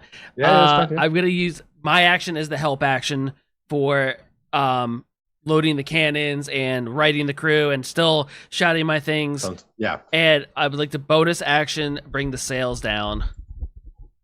Because if they are Nice. up at the moment for possible mobility on my next turn. Excellent. You Yep. captain. So basically, because you know the ship, you know this particular ship, you're basically able to run past and like pull some cords and undo some things almost on the move. You're so used to like just pull that rope. It looks like it's super tight, but you know which way to tug it. So it goes and unravels, and the sails open up on the ship as you're basically in those few seconds. They start to unravel down, and you make your way towards the cannon. And you being there is going to slightly increase the rate of fire that's there as well. Okay, that's my turn. Okay, fantastic. Yeah, so that's cool. That is fine. And then Tell. You have Tobin in your arms. Oh, Tobin in my arms. I think I'm gonna. I can't attack probably, unless I put him down. Huh. I mean, where's Tobin really going to go on the ship, right? Well, you could run into danger. I mean, the whole ship is Yeah. technically danger at the moment. So when you have a 500-foot dragon biting down onto it. Not behind my box. Foot dragon I'm specifically Yeah, staring except at behind one your person. box. Yeah. Fixed point that dragon is staring at, and I believe it's another dragon. Like. Hold on 1 second. Do you think I could create like a spiritual weapon with no hands? Yes, Just kind of I Dream of Genie blinking into existence. Put I'm them on fine my with that. hands. Yeah, yeah. You can do your semantic movements with your hands while holding Tobin. He is armed. Yeah. He I is- will do that. It's not a concentration, so that's good. Frick. I'm trying to figure out if I want to do a 2 or a 3. Give me one very quick second. I'm absolutely dying to go to the toilet.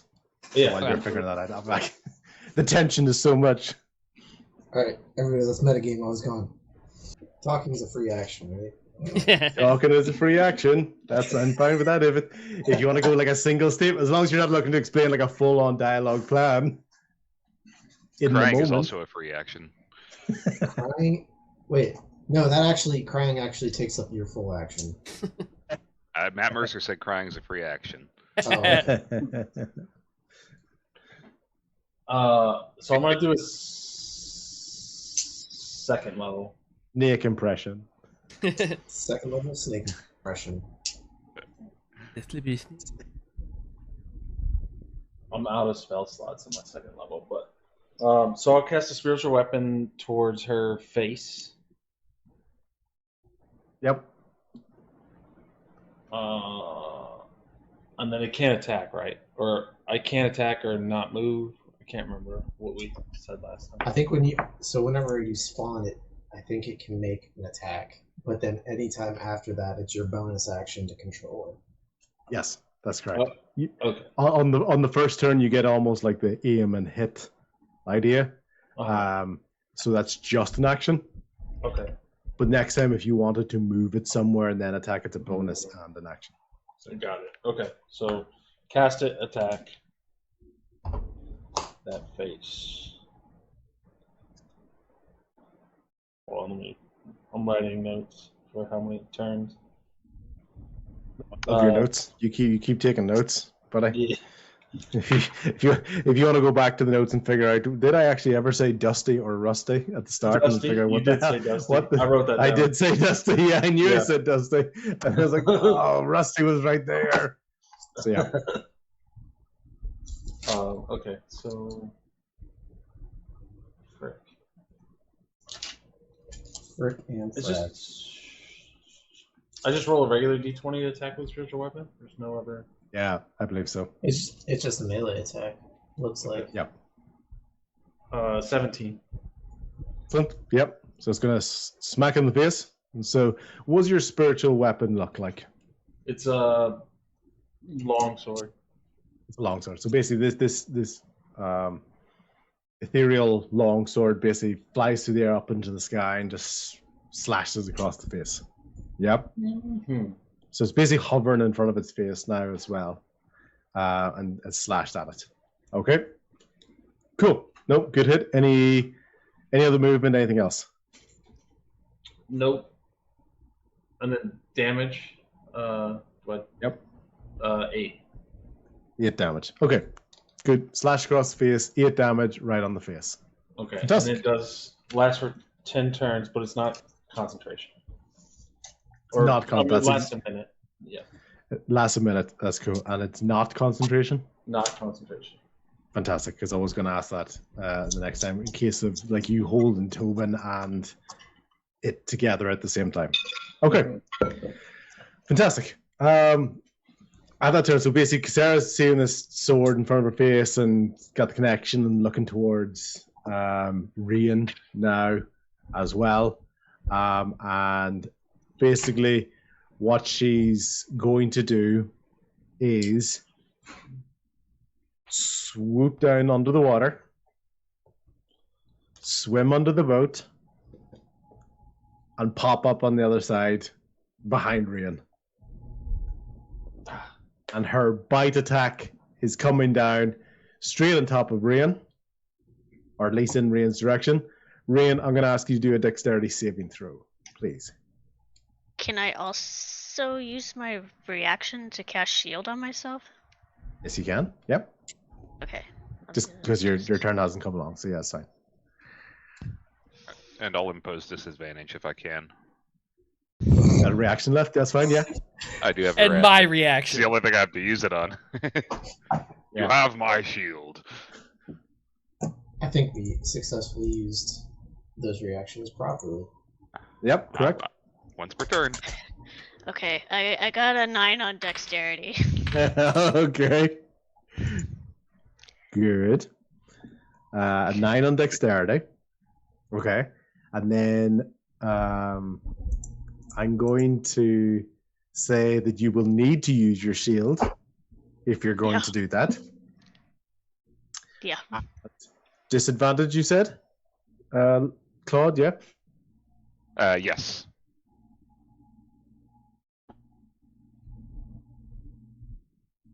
Oh no. Very, very luckily you did. Because I rolled a 10 with disadvantage. So 9 plus the shield with disadvantage was exactly needed. So Rain, you get out of the way of the bite, but it has damaged the ship. And now she's on the other side of the ship away from the cannons. The seals are down. That part of the ship is damaged. But Rain, you got out of the way of the bites, so you don't have another monster swallow you, basically, which I know you're accustomed to. You're used to in this adventure.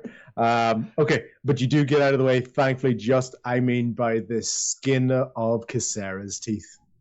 That's like, you needed every single part of that combination to get out of that.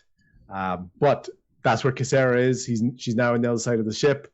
Cannons are the wrong way. Everything else is in the wrong way. Claude, as you are turning around, you notice that the sails have now completely unfurled down, and they're starting to billow a little bit with the wind, or with movement.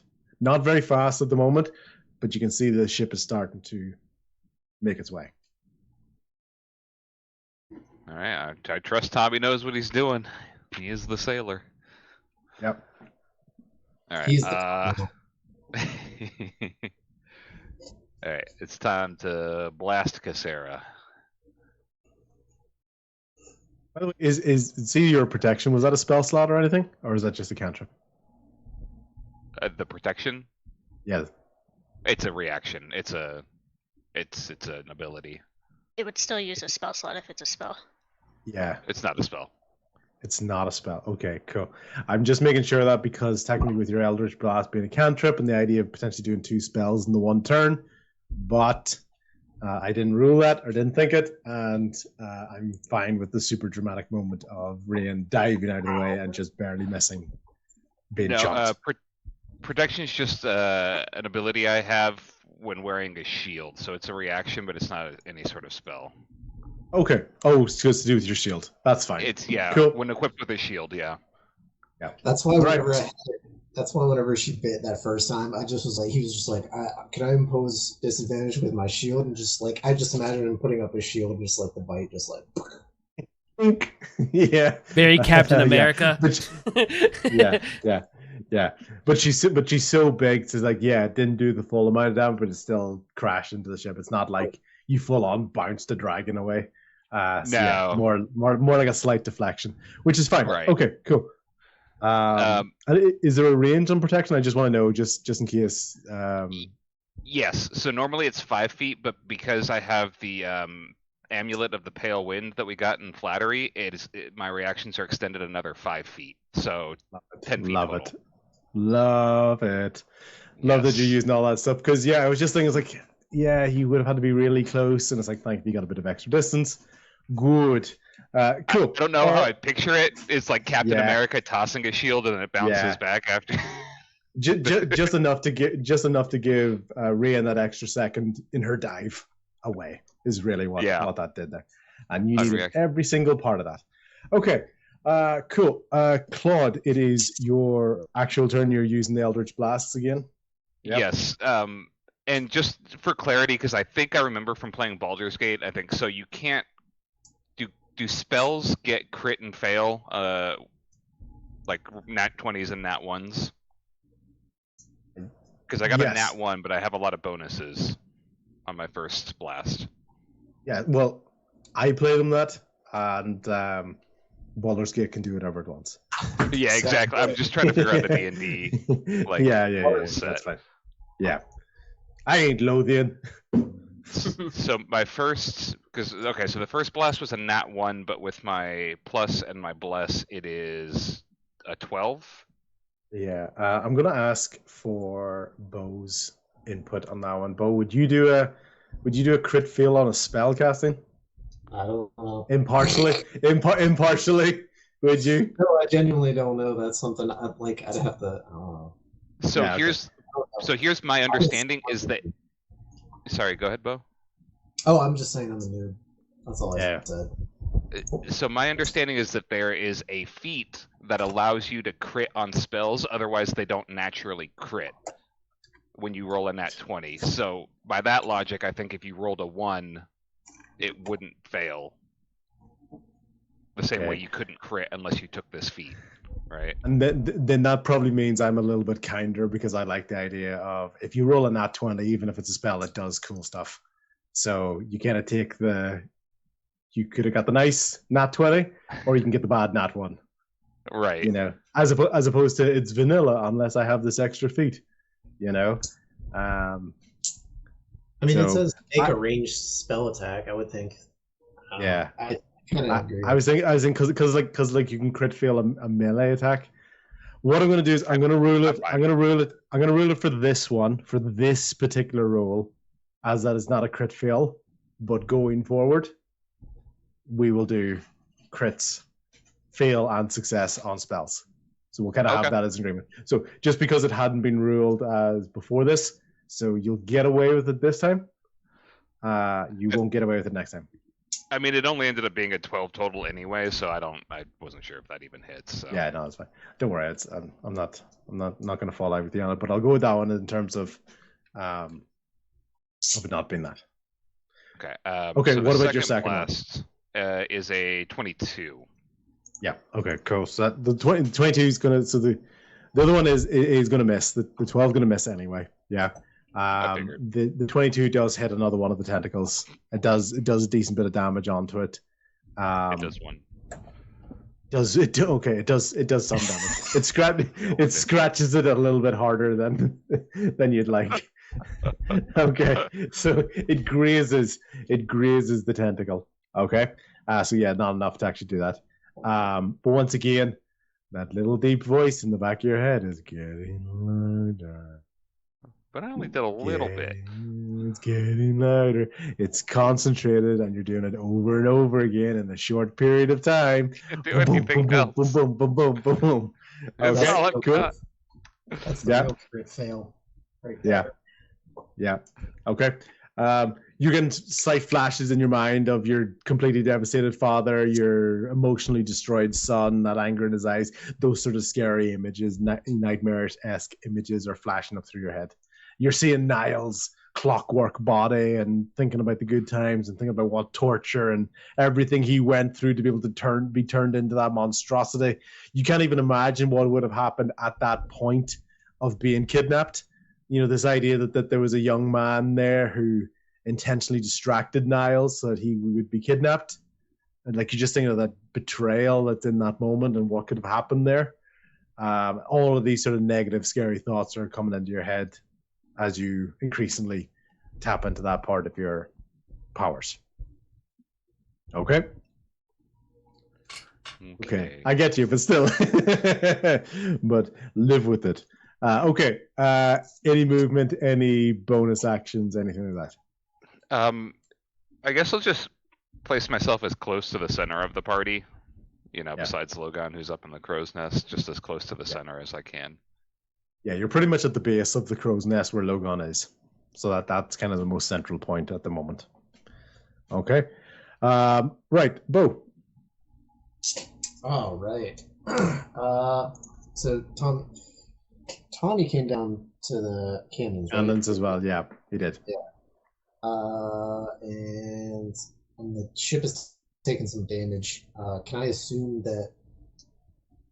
I wonder if I can possibly negate any negative. I don't know if there's any negative effects that are going to be happening from that.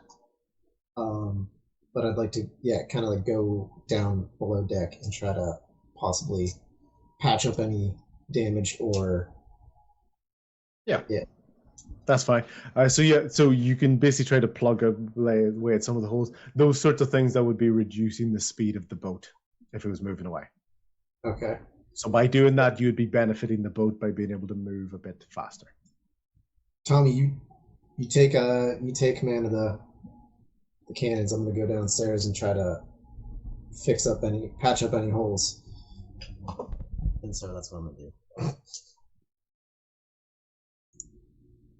Any other actions, Bo, with that? I know it's more of a plan, but yeah. No, I figured that would be my action. Yeah, that's fine.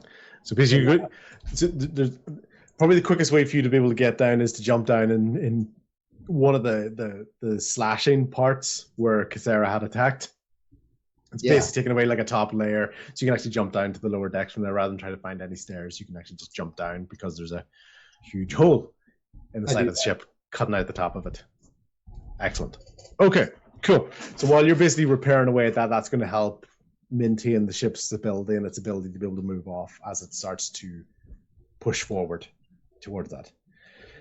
Okay, Logan, you're up. Well, gotta do the same thing like 4 turns in a row, pretty much. After seeing that there was no effect shooting her eye, going back to one of the tentacles. So 2 shots at one of her tentacles. So, go for it. Easy. To be fair, Abby, I don't have the kind of range that you do. Oh wait, I get blessing. Blessing is still active, right? Yep. That's 16 and 29. Good. Yep. Both going to hit the 16. One's going to hit the face. The 29 is going to hit the tentacle. All right. So for the 16, nat 20. So, oh wait, no, never mind. I rolled the wrong thing. Nah, I just messed up with that 20. 47 damage. But that's not right. A 5 for the 16. Okay. Yep. At the And a 6 for the a 5 and a 6. Yeah. So five hits the face, kind of bounces off it, but it does have a little bit of a scratch of effect, and the 6 does hit one of the tentacles. The 5th one is starting to look a little bit wobbly as well. Okay. And I will use some movement this turn. I'm going to get down at the crow's nest. I want to slide down one of the ropes and get on the main deck. Okay, fantastic. Can you roll acrobatics for me, please? Because you're basically swinging down. 14. Excellent. That's absolutely fine for you. A little bit of a look behind the curtain. I'm glad you did that because I was definitely attacking that pole on the next turn. I was like, I was definitely slashing at that on the next turn. So yeah, cool, good. I'm glad you said that because otherwise you were going to make some dramatic jumps to not crash down. Okay, fantastic, cool. So basically, you've used your movement and you've been able to slide down safely. So you're now at the base of the pole where Claude is as well. Perfect. Okay, fantastic. Right, cannons at that point. Tommy, I'm going to sort of link this with your sort of turn as well. There's nothing the cannons to do. Cannons can't fire at the moment. They're pointing in the wrong direction. So you can have a little bit of thinking in terms of if you want to sort of give up on that idea or what you want to do. But simply the cannons have to skip their turn. There's nothing they can do. Their feet are dancing away. Their faces are especially scared now because now they don't even have control over fighting back. Okay, so no fire from the cannons. Rian, your turn whenever you're ready. Where are we at with tentacles at this point? I'm also going to call out real quick. We lost the cat. The cat took his internet out completely. Tommy calls out to Rain. I'm trying to figure out a way to see if you'll hold your action, Rain, to use Gust, and he points towards those. I'm gonna need your wind help on those, and points towards the sail as Tommy would be making his way up to man the ship. Okay. Is Casera still focused on me at this point? Yeah, she's definitely focused on you. Okay, I'm gonna need you guys to cover me. I guess I'll go. Is there room behind the spot where Tell and Tobin? Okay, I'll try to hide back there, I guess. Well, no. If she bites again, that's bad news. Is there anything around me I can try to get cover behind? So in a way, you're basically asking, can you hide from her? And she's staring at you. So it's not exactly like peekaboo where you just go, I'm not here anymore. And she goes, where did she go? ADHD Object impermanence. I don't know. I do know that very well. If- so no, it's like the idea: go behind the box. Where does it go? If Kay's so willing yeah. willing to do it, she doesn't have to, obviously have to because it's her own turn. But I'm after her in the initiative, so I'm kind of asking her if she'll hold her turn, her action, to use her gust wind for the sails. I wasn't thinking about that. You're directly after me, so Yes, you don't have to because it's obviously your turn and you play however you want. But that's why I was I had to figure out a way of how to describe what I kind of wanted. But and it's technically metagaming because you're thinking about it in terms of order and turns and things like that. That's why I kind of just yelled out. That's why I made the point of Tommy's yelling out. I'm gonna need help with those, Right. but it's her call if she does or doesn't do it. I'm okay with it. I'm okay with it for the moment, but we won't sort of do that. Or changing up the timings of it as well. I think that's okay because Rain's turn at the moment, she wasn't really running to do anything at the moment, so I'm kind of happy for her to just almost take it as her reaction will be to react to what you're saying. How about that? Okay, so no other reaction turn by Rain in this turn if she's going to react to what you say. So, right. Okay, Rain, you're busy running about. You're thinking of kind of hiding, not sure about hiding, hoping that Casera has ADHD and that her dragon state object permanence comes into play. My first question is: do you hide on the same side as Tobin and Tell, or not? Yeah, I'm not gonna put Tobin at risk or Tell. Yeah. So I guess I'll just still be playing. I like the way you begrudgingly said "and Tell." I'm not gonna put Tobin in danger. And Tell. Yeah. I'll just keep being the word is hard. Yeah. Dangly feather thing for the cat. Distraction. Distraction. Okay. Very good. Okay, cool. And you can react to, I'll let you do a reaction to what Tommy says, which is now his turn. Yeah, I'll just prepare the gust. That's good. Okay.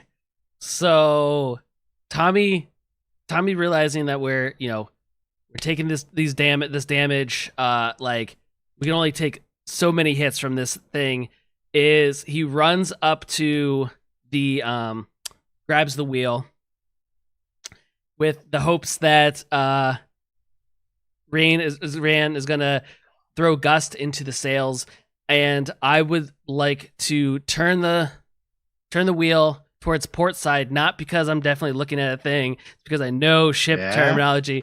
And looking at our picture, it looks like we kind of have one of those masses almost kind of going off the front, almost like a ram. Yep. I would like to steer the ship and ram Casera with the ship. Okay, fantastic. Ramming speed. That is not the way I thought you were going to go with the movement, but love it. Okay, cool. So you basically, you're saying, Rain, need gust, and your action and the movement is going to turn towards that, and you're basically looking to ram into Casera. Yeah, because she came. Well, she came to the other side of the ship, got close enough to do a bite attack on her, even though long neck and whatever. Yes. So I'm thinking with the assistance of gust, it's going to get us to the movement rather than just normal wind. I'm totally fine with that, especially because you've got gust, so Rain can basically kind of direct it. It's not like you're just relying on the wind to get you perfectly where you need to go. You've got like a controlled element to the wind. So you're going to roll into that. Okay, fantastic. This is absolute shenanigans, and I apologize to everybody if this doesn't go right. Cool. Right. This is going to... You basically got one shot at a ram, because as you can imagine with a boat, you can't really do reverse and then re-ram and reverse and re-ram. Exactly. Okay, cool. You're going to hit her. Re-ram. Okay. I'm going to let you roll 2d20 for damage.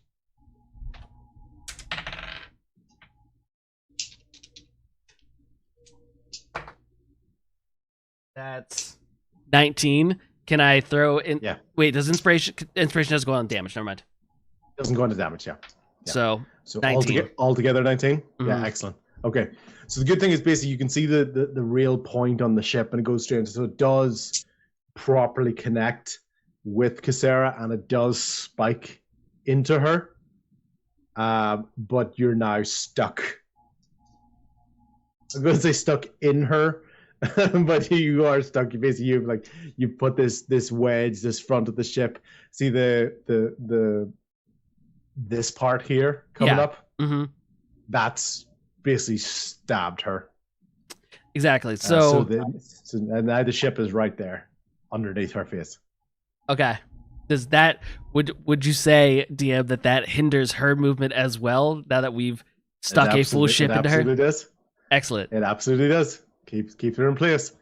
So without her, unless she tries to do something, but basically wherever she goes, you go.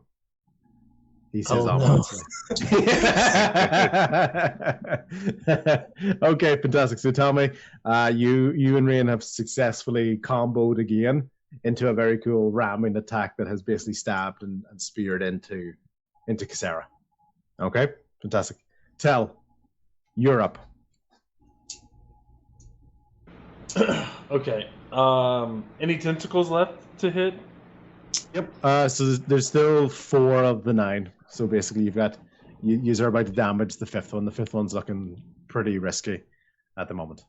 Okay. Let me move my spiritual weapon to that one. Yep. And then I will attempt to attack. Okay. So bonus action for the movement. Yep. Roll to attack. Oh, 14. Okay. It connects more with sort of the top of her head rather than on the actual tentacle. So it does a bit of damage. It just doesn't hit the tentacle. Okay. Okay. Another strength save, because Tobin's taking this opportunity when you're distracted to try to burst out of your arms again. He needs to relax, okay? I do have animal handling, I think. Just grab him by the throat. That's fine. If your animal handling is a higher modifier than strength, I'm happy to use that. Okay. 12. Okay. Just about. Right. It took the moment you were distracted, and basically you're able to hold them in place. Okay? Okay. Fantastic. Right. Casera basically taking this moment, and you can kind of see that her claws are either side of the boat. And she's basically grabbed the boat with her hands. Okay? And she's staring down towards Rain. In that moment, out of the volcanic, the lava for aid, comes Danu, rising up out of it, completely enveloped in fire, and he's screaming. And so he's basically done his version of combining earth and fire, since Casera is the combination of water and air. And he has burst out of this, and he is just looking to dive bomb straight into Casera.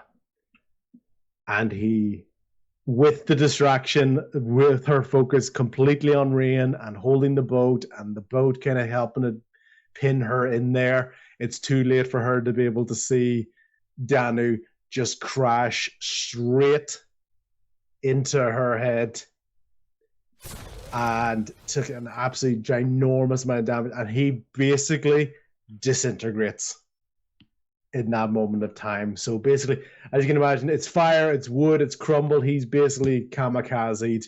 It's the only thing that he was doing. She's the combination of water and air. He's had to go with the combination. The only way to try to equalize this in any way possible. There wasn't enough time available. He's kamikazed straight into her, and he's basically going to disintegrate on that. The fire and the shards and the lava are just pouring over her face and her head. She's taken an extreme amount of damage on that. And basically you can see quite a few of the tentacles that are on the head, they've taken real damage on that. She is significantly weaker. You can now see the pain of where the boat had stabbed her. Just an absolute ginormous amount of damage in a turn in this sacrificial play by Danu. who finally got up off his ass to actually do something about this. I To didn't do tell him something to about this sacrifice threat. himself. That's extreme. Don't you put that on me. So yeah, so basically Danu's taken that moment, dive bombed into it, disintegrated, taking a huge amount of damage to Casera.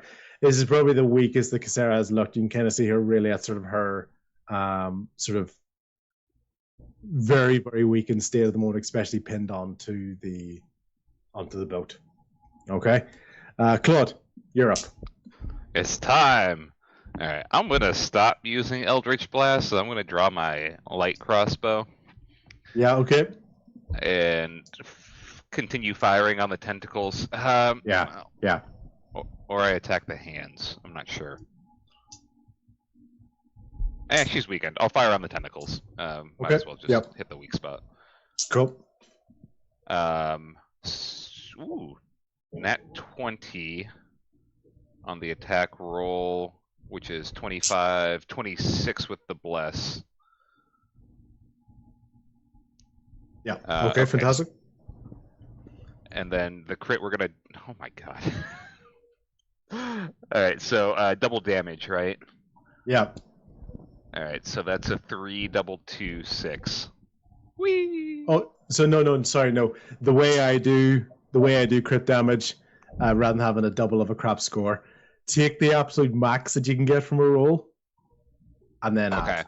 So if the max you can do is say 1d8 plus 2, you're doing at least 10 plus your normal roll. Okay? Because I hate those things. Yeah, I did a crit doubles. You know, you're at least doing full damage plus. Okay, so it's actually exactly that. It's 1d8 plus 2, so 10, plus what I rolled for 13. Yeah. Okay. Yeah. Cool. Perfect. 13 points of damage. Basically, the fifth and sixth tentacle were destroyed in the dive bomb attack. You've taken off number 7 on that as well. There's basically 2 tentacles remaining. One slightly off to the side and one sort of the main mohawk. One in the middle. Okay. Sweet, and that'll be my turn. Cool. Whoa. So last turn I climbed into the belly of the beast, trying to fix and help help the ship along.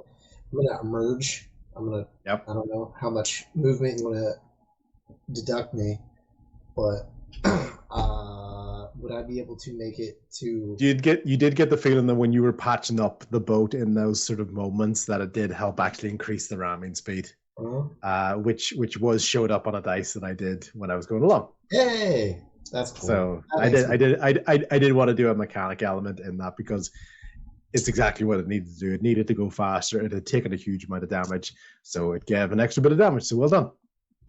Yay! So I'm gonna try to climb up and man a cannon myself. I would like to. Okay, fantastic. So you're on a cannon. So basically, cannons are now pointed at her hands, basically, or one of the cannons is pointing towards her hands. That's right. Actually, I forgot about that. Where we were. Yeah. So yeah. You're pointing at her. So if you want to fire a cannon, it's going to fire at her hands. Or if there's something else you want to do towards the actual. No, I think I'm going to do what I wanted to do before, which is cast Fairy Fire on the remaining 3 tentacles. 2 tentacles. Yeah. 2 tentacles. Okay. Yeah. Yeah. So I hope that they're side by side. So tentacles. They're close enough that they're going to be there. Yeah. So she needs to make a dexterity saving throw. No, she only rolled a 3. So which actually even with disadvantage, still a 3 because she is pinned against a boat. So she's definitely not dexterous at the moment. We ain't going nowhere. I got you for 3 minutes. Some playtime. A playtime. So did that, and I'm going to. Would I be able to throw one of my daggers at her tentacle? I have a 60. Yep. I would assume it's the farther ranged one.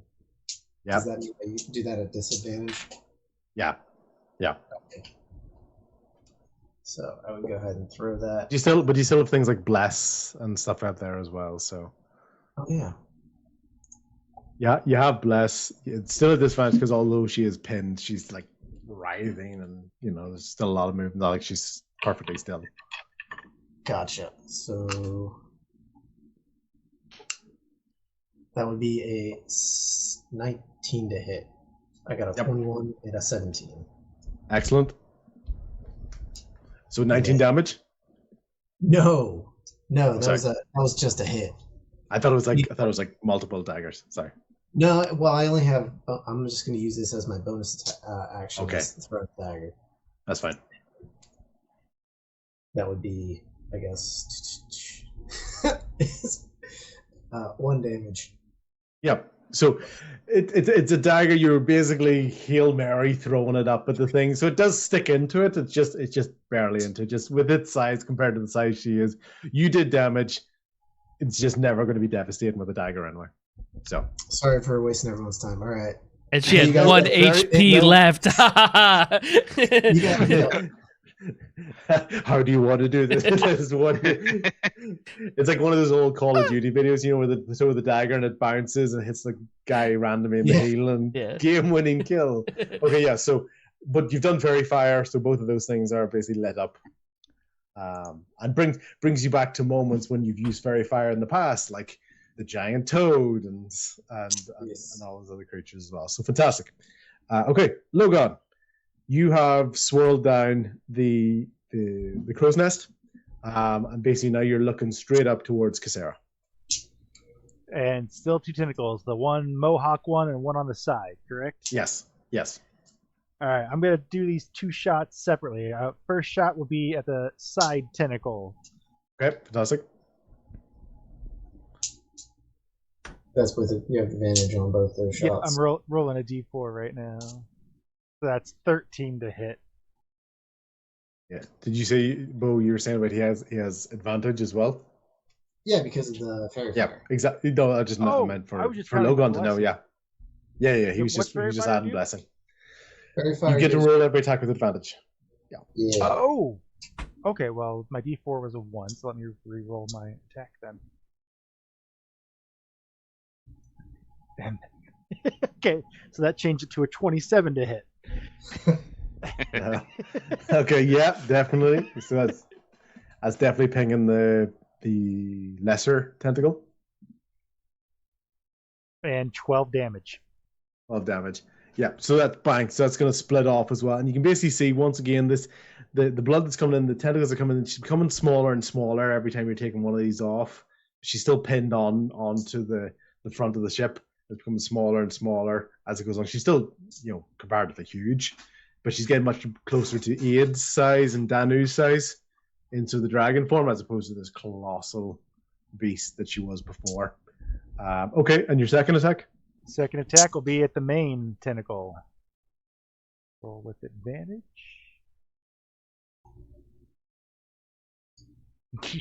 It's going to hit, regardless of what this d4 does.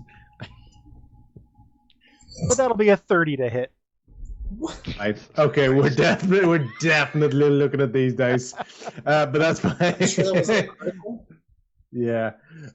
Okay, so 30 to hit, which is fine. So it's going to hit that. So yeah, roll for damage. And 12 damage again. Oh, damage hit. So it's a good hit. It's sturdier. Obviously, this main tentacle, so it's sturdier. It's a good hit on it. It's still a bit charred from Danu basically crashing into it, so it's taking a bit of damage, and that's okay. Good. So 2 good hits, including one of the tentacles being pinged off as well. And the bleeding, and when you see the blood falling from these points, you can see the double-colored blood, the really dark blue blood and the really light blue blood as it's sort of dripping down as well. That's okay.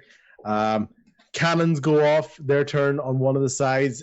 The hand is right there. There's only a few cannons left, especially when the hand kind of crashed into the side of it. So it takes a little bit of damage. It's enough to make the hand go, but puts it back into place. Rian. Casera is basically still staring down you, and this is probably the first moment of fear that you're seeing in her eyes. And all the time she's been staring you out and haunting you, she knows she's in trouble now. How close is her head to me? How close do you want it to be? I want to be able to touch it in some way, even if I have to jump. Okay. You can, if you choose to, run up the pole that she's stabbed on to get within touching distance of her. Okay. That would be an acrobatics check that if you fail, you fall into the water. Because you are basically running up a pole. So. Oh my god. Yes, fall in the water. No, wait. Do we still have this? This. Bless. Yeah, bless is there. Yeah. So that's plus a D4. Yep. It's not gonna save me, but just in case. Okay, a 2 plus a 3. Okay, so Regan runs up. She's heroically running up the pole, and the moment she touches it, it's basically covered in like it's a wooden pole. It's wet. There's blood on it from Casera, and just loses her footing, and she just tumbles off the side. She's into the water. She's gone over. She's gone overboard. But you will be within touching distance. I was about to say, can I still just use my shocking grasp cantrip? You can, but you're in the water. I'm following Danu. I mean, I made him sacrifice himself, okay. So I gotta bring the same energy. Okay, go for it. You're within touching distance. It's a 20 to hit. Dirty 20. A dirty 20, okay, because I thought you were about to crit yourself, which I thought would have been an incredible moment. So a dirty 20. So you're definitely going to hit. And you're both taking double damage. Can I, in reaction, use Featherfall on her so that she doesn't hit the water? Can she still be touching the dragon as she falls? I would have allowed it if you said it a bit sooner. Okay. But a bit basically when she went in the water and then she's already done this. Okay. And she did roll and she rolled for the attack. But it would have been a good idea. But another action has happened since then, so otherwise it would be red. That's fine. I forgot it was reaction, so that's alright. That's alright. Is it a reaction? Cool. I think it's an action, but even then, it's more the order of things. She's already done something. So. Yeah, use it as a reaction. Yeah. So it was 8 and double damage is 16. 16, yeah. You're both going to take 16 points of damage. Okay. Can I ask you to do a Constitution saving throw to see if you retain consciousness in the water? Because basically, you've basically taken a defibrillator while in the water. So I need to know if you haven't passed out. That was almost a 1, and then it flipped at the last minute. Oh, it's a 17.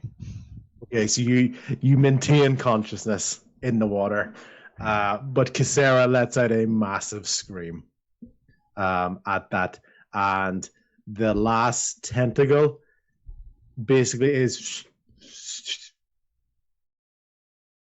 it doesn't break off or anything, but it does almost kind of go lifeless on that, right? So huge scream. You're feeling that you nearly pass out in the water, even though you fell off the pole. Casera's the last tentacle goes rigid and then falls apart.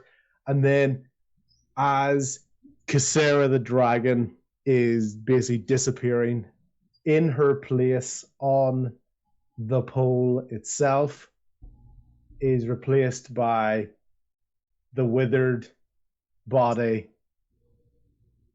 of Maria Marcel, pinned on the pole, basically gored with this pole on this ship. Her skin is completely blue, like you could tell, like it's not like she would have woken up perfectly healthy. She's been this vessel for a god and all that for the longest time, so you can see in the bodies, but she's basically been just gored through by the post of this ship. So Claude looks up and basically sees the dead / dying body of his mother pinned onto the bow, I think it is, of the Howling Boar. Oh, I must have done something to offend Radishing. And in that moment, so basically you are you are out of combat, and Casera, as the threat on Daggerford, has been extinguished. Congratulations on that. Yeah. As it goes through, it's like the most pessimistic victor goes, "Oh hey, your mom's pinned on that thing. Congratulations!" Everybody you know and love has either betrayed you or died. So nice work, bud. It's your villain time to rise. Jesus Christ.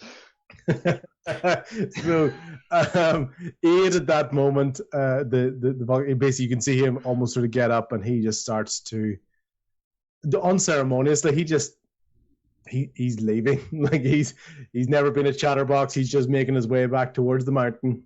As far as he's concerned, balance has been restored from what that he can, in his sort of simplistic mind, has done. So it's just trudging away back towards it. It's not friends with you. It's not looking for a prologue of a conversation. Casera's taken care of. He's away. So he's basically trudging out there. Daggerford is decimated, but not to the extent that Shellburg was destroyed. It's just a lot of physical damage, with the port area basically destroyed, as opposed to the entire town itself.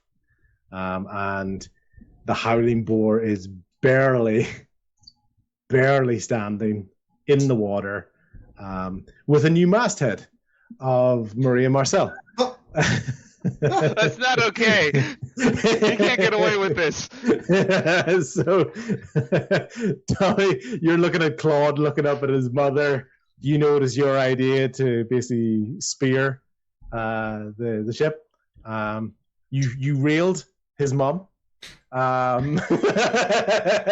So that's it. So that's what you did. You every other joke you want to make about that, about giving her wood and all that sort of stuff, that's all there. Enjoy it.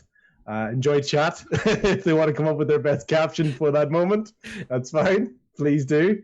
And we'll go with that. So Danny's gone. Ian is away.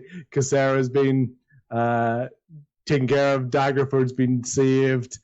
The slave trade with regards to the Seven Sons has been taken care of, but Nelson Marcel is still alive. Captain Zane is dead. Tobin is still alive somehow. So Hey, what happened to Daniel? Yeah. Bo didn't see what happened. He was in the boat. We deserve a long rest now. You sure do. You sure do. My long rest is going to be jumping into the ocean with all my armor on. Maybe he's still electrified. Yeah. Claude's done. Claude's done. Yeah.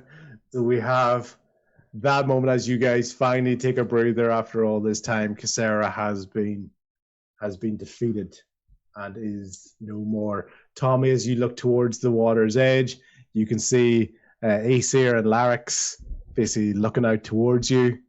They're all still alive. That's all good. Yeah. So congratulations. And as you all begin to celebrate, you hear a massive rumbling from the sky. It seems like the sky and the water and the ground itself is going to war with itself. This huge amount of noise and vibration, and in front of you, the sky itself in front of you seems to tear apart as this dark green portal rips open in front of you for a brief moment. And this ancient bark-like ginormous hand bursts out through the portal for a very, very split second and says, "Now, the only one that was keeping me back is gone. Kudanu, thank you for your sacrifice." And the portal closes and this arm gets sucked back into for a very, very brief moment as we look towards Arc 2 for this adventuring party. Holy shit! He just This Marvel. guy's gonna have to wait. He just Marvel Yeah, movie that's- released us. There's- I he just gave you a cornered. prologue and after credits trailer. Oh my God! There's a Word. whole fourth quarter of movies coming. Good lord! Return for phase 2. Yeah. return for phase 2. We don't stop. The world doesn't stop. Things have been happening. Why have these things happened? And because Danu finally got off his ass. Maybe Danu had a reason for the way he was doing things. Maybe he did. Maybe there's something else out there. Damn With it. that, thank you very, very much for that saga of the four forces of nature. As an absolutely epic finale, which I loved every second of it. And for the love of God, you guys, I didn't even think of you going on the boat. I didn't even think of you going on the boat. That is why you do not over prep for D&D as a DM. Because you're like, hey, can I jump on your back, Danu? I was like, fuck it, let's go. Let's go. That's the thing, though. It seems so tempting because you're like, all right, here's this flying dragon. Yep. Big Yep. boat shooting at another god. How you gonna get over there? What are you gonna do? You gonna fight this giant dragon on the ground? That doesn't make sense. I know.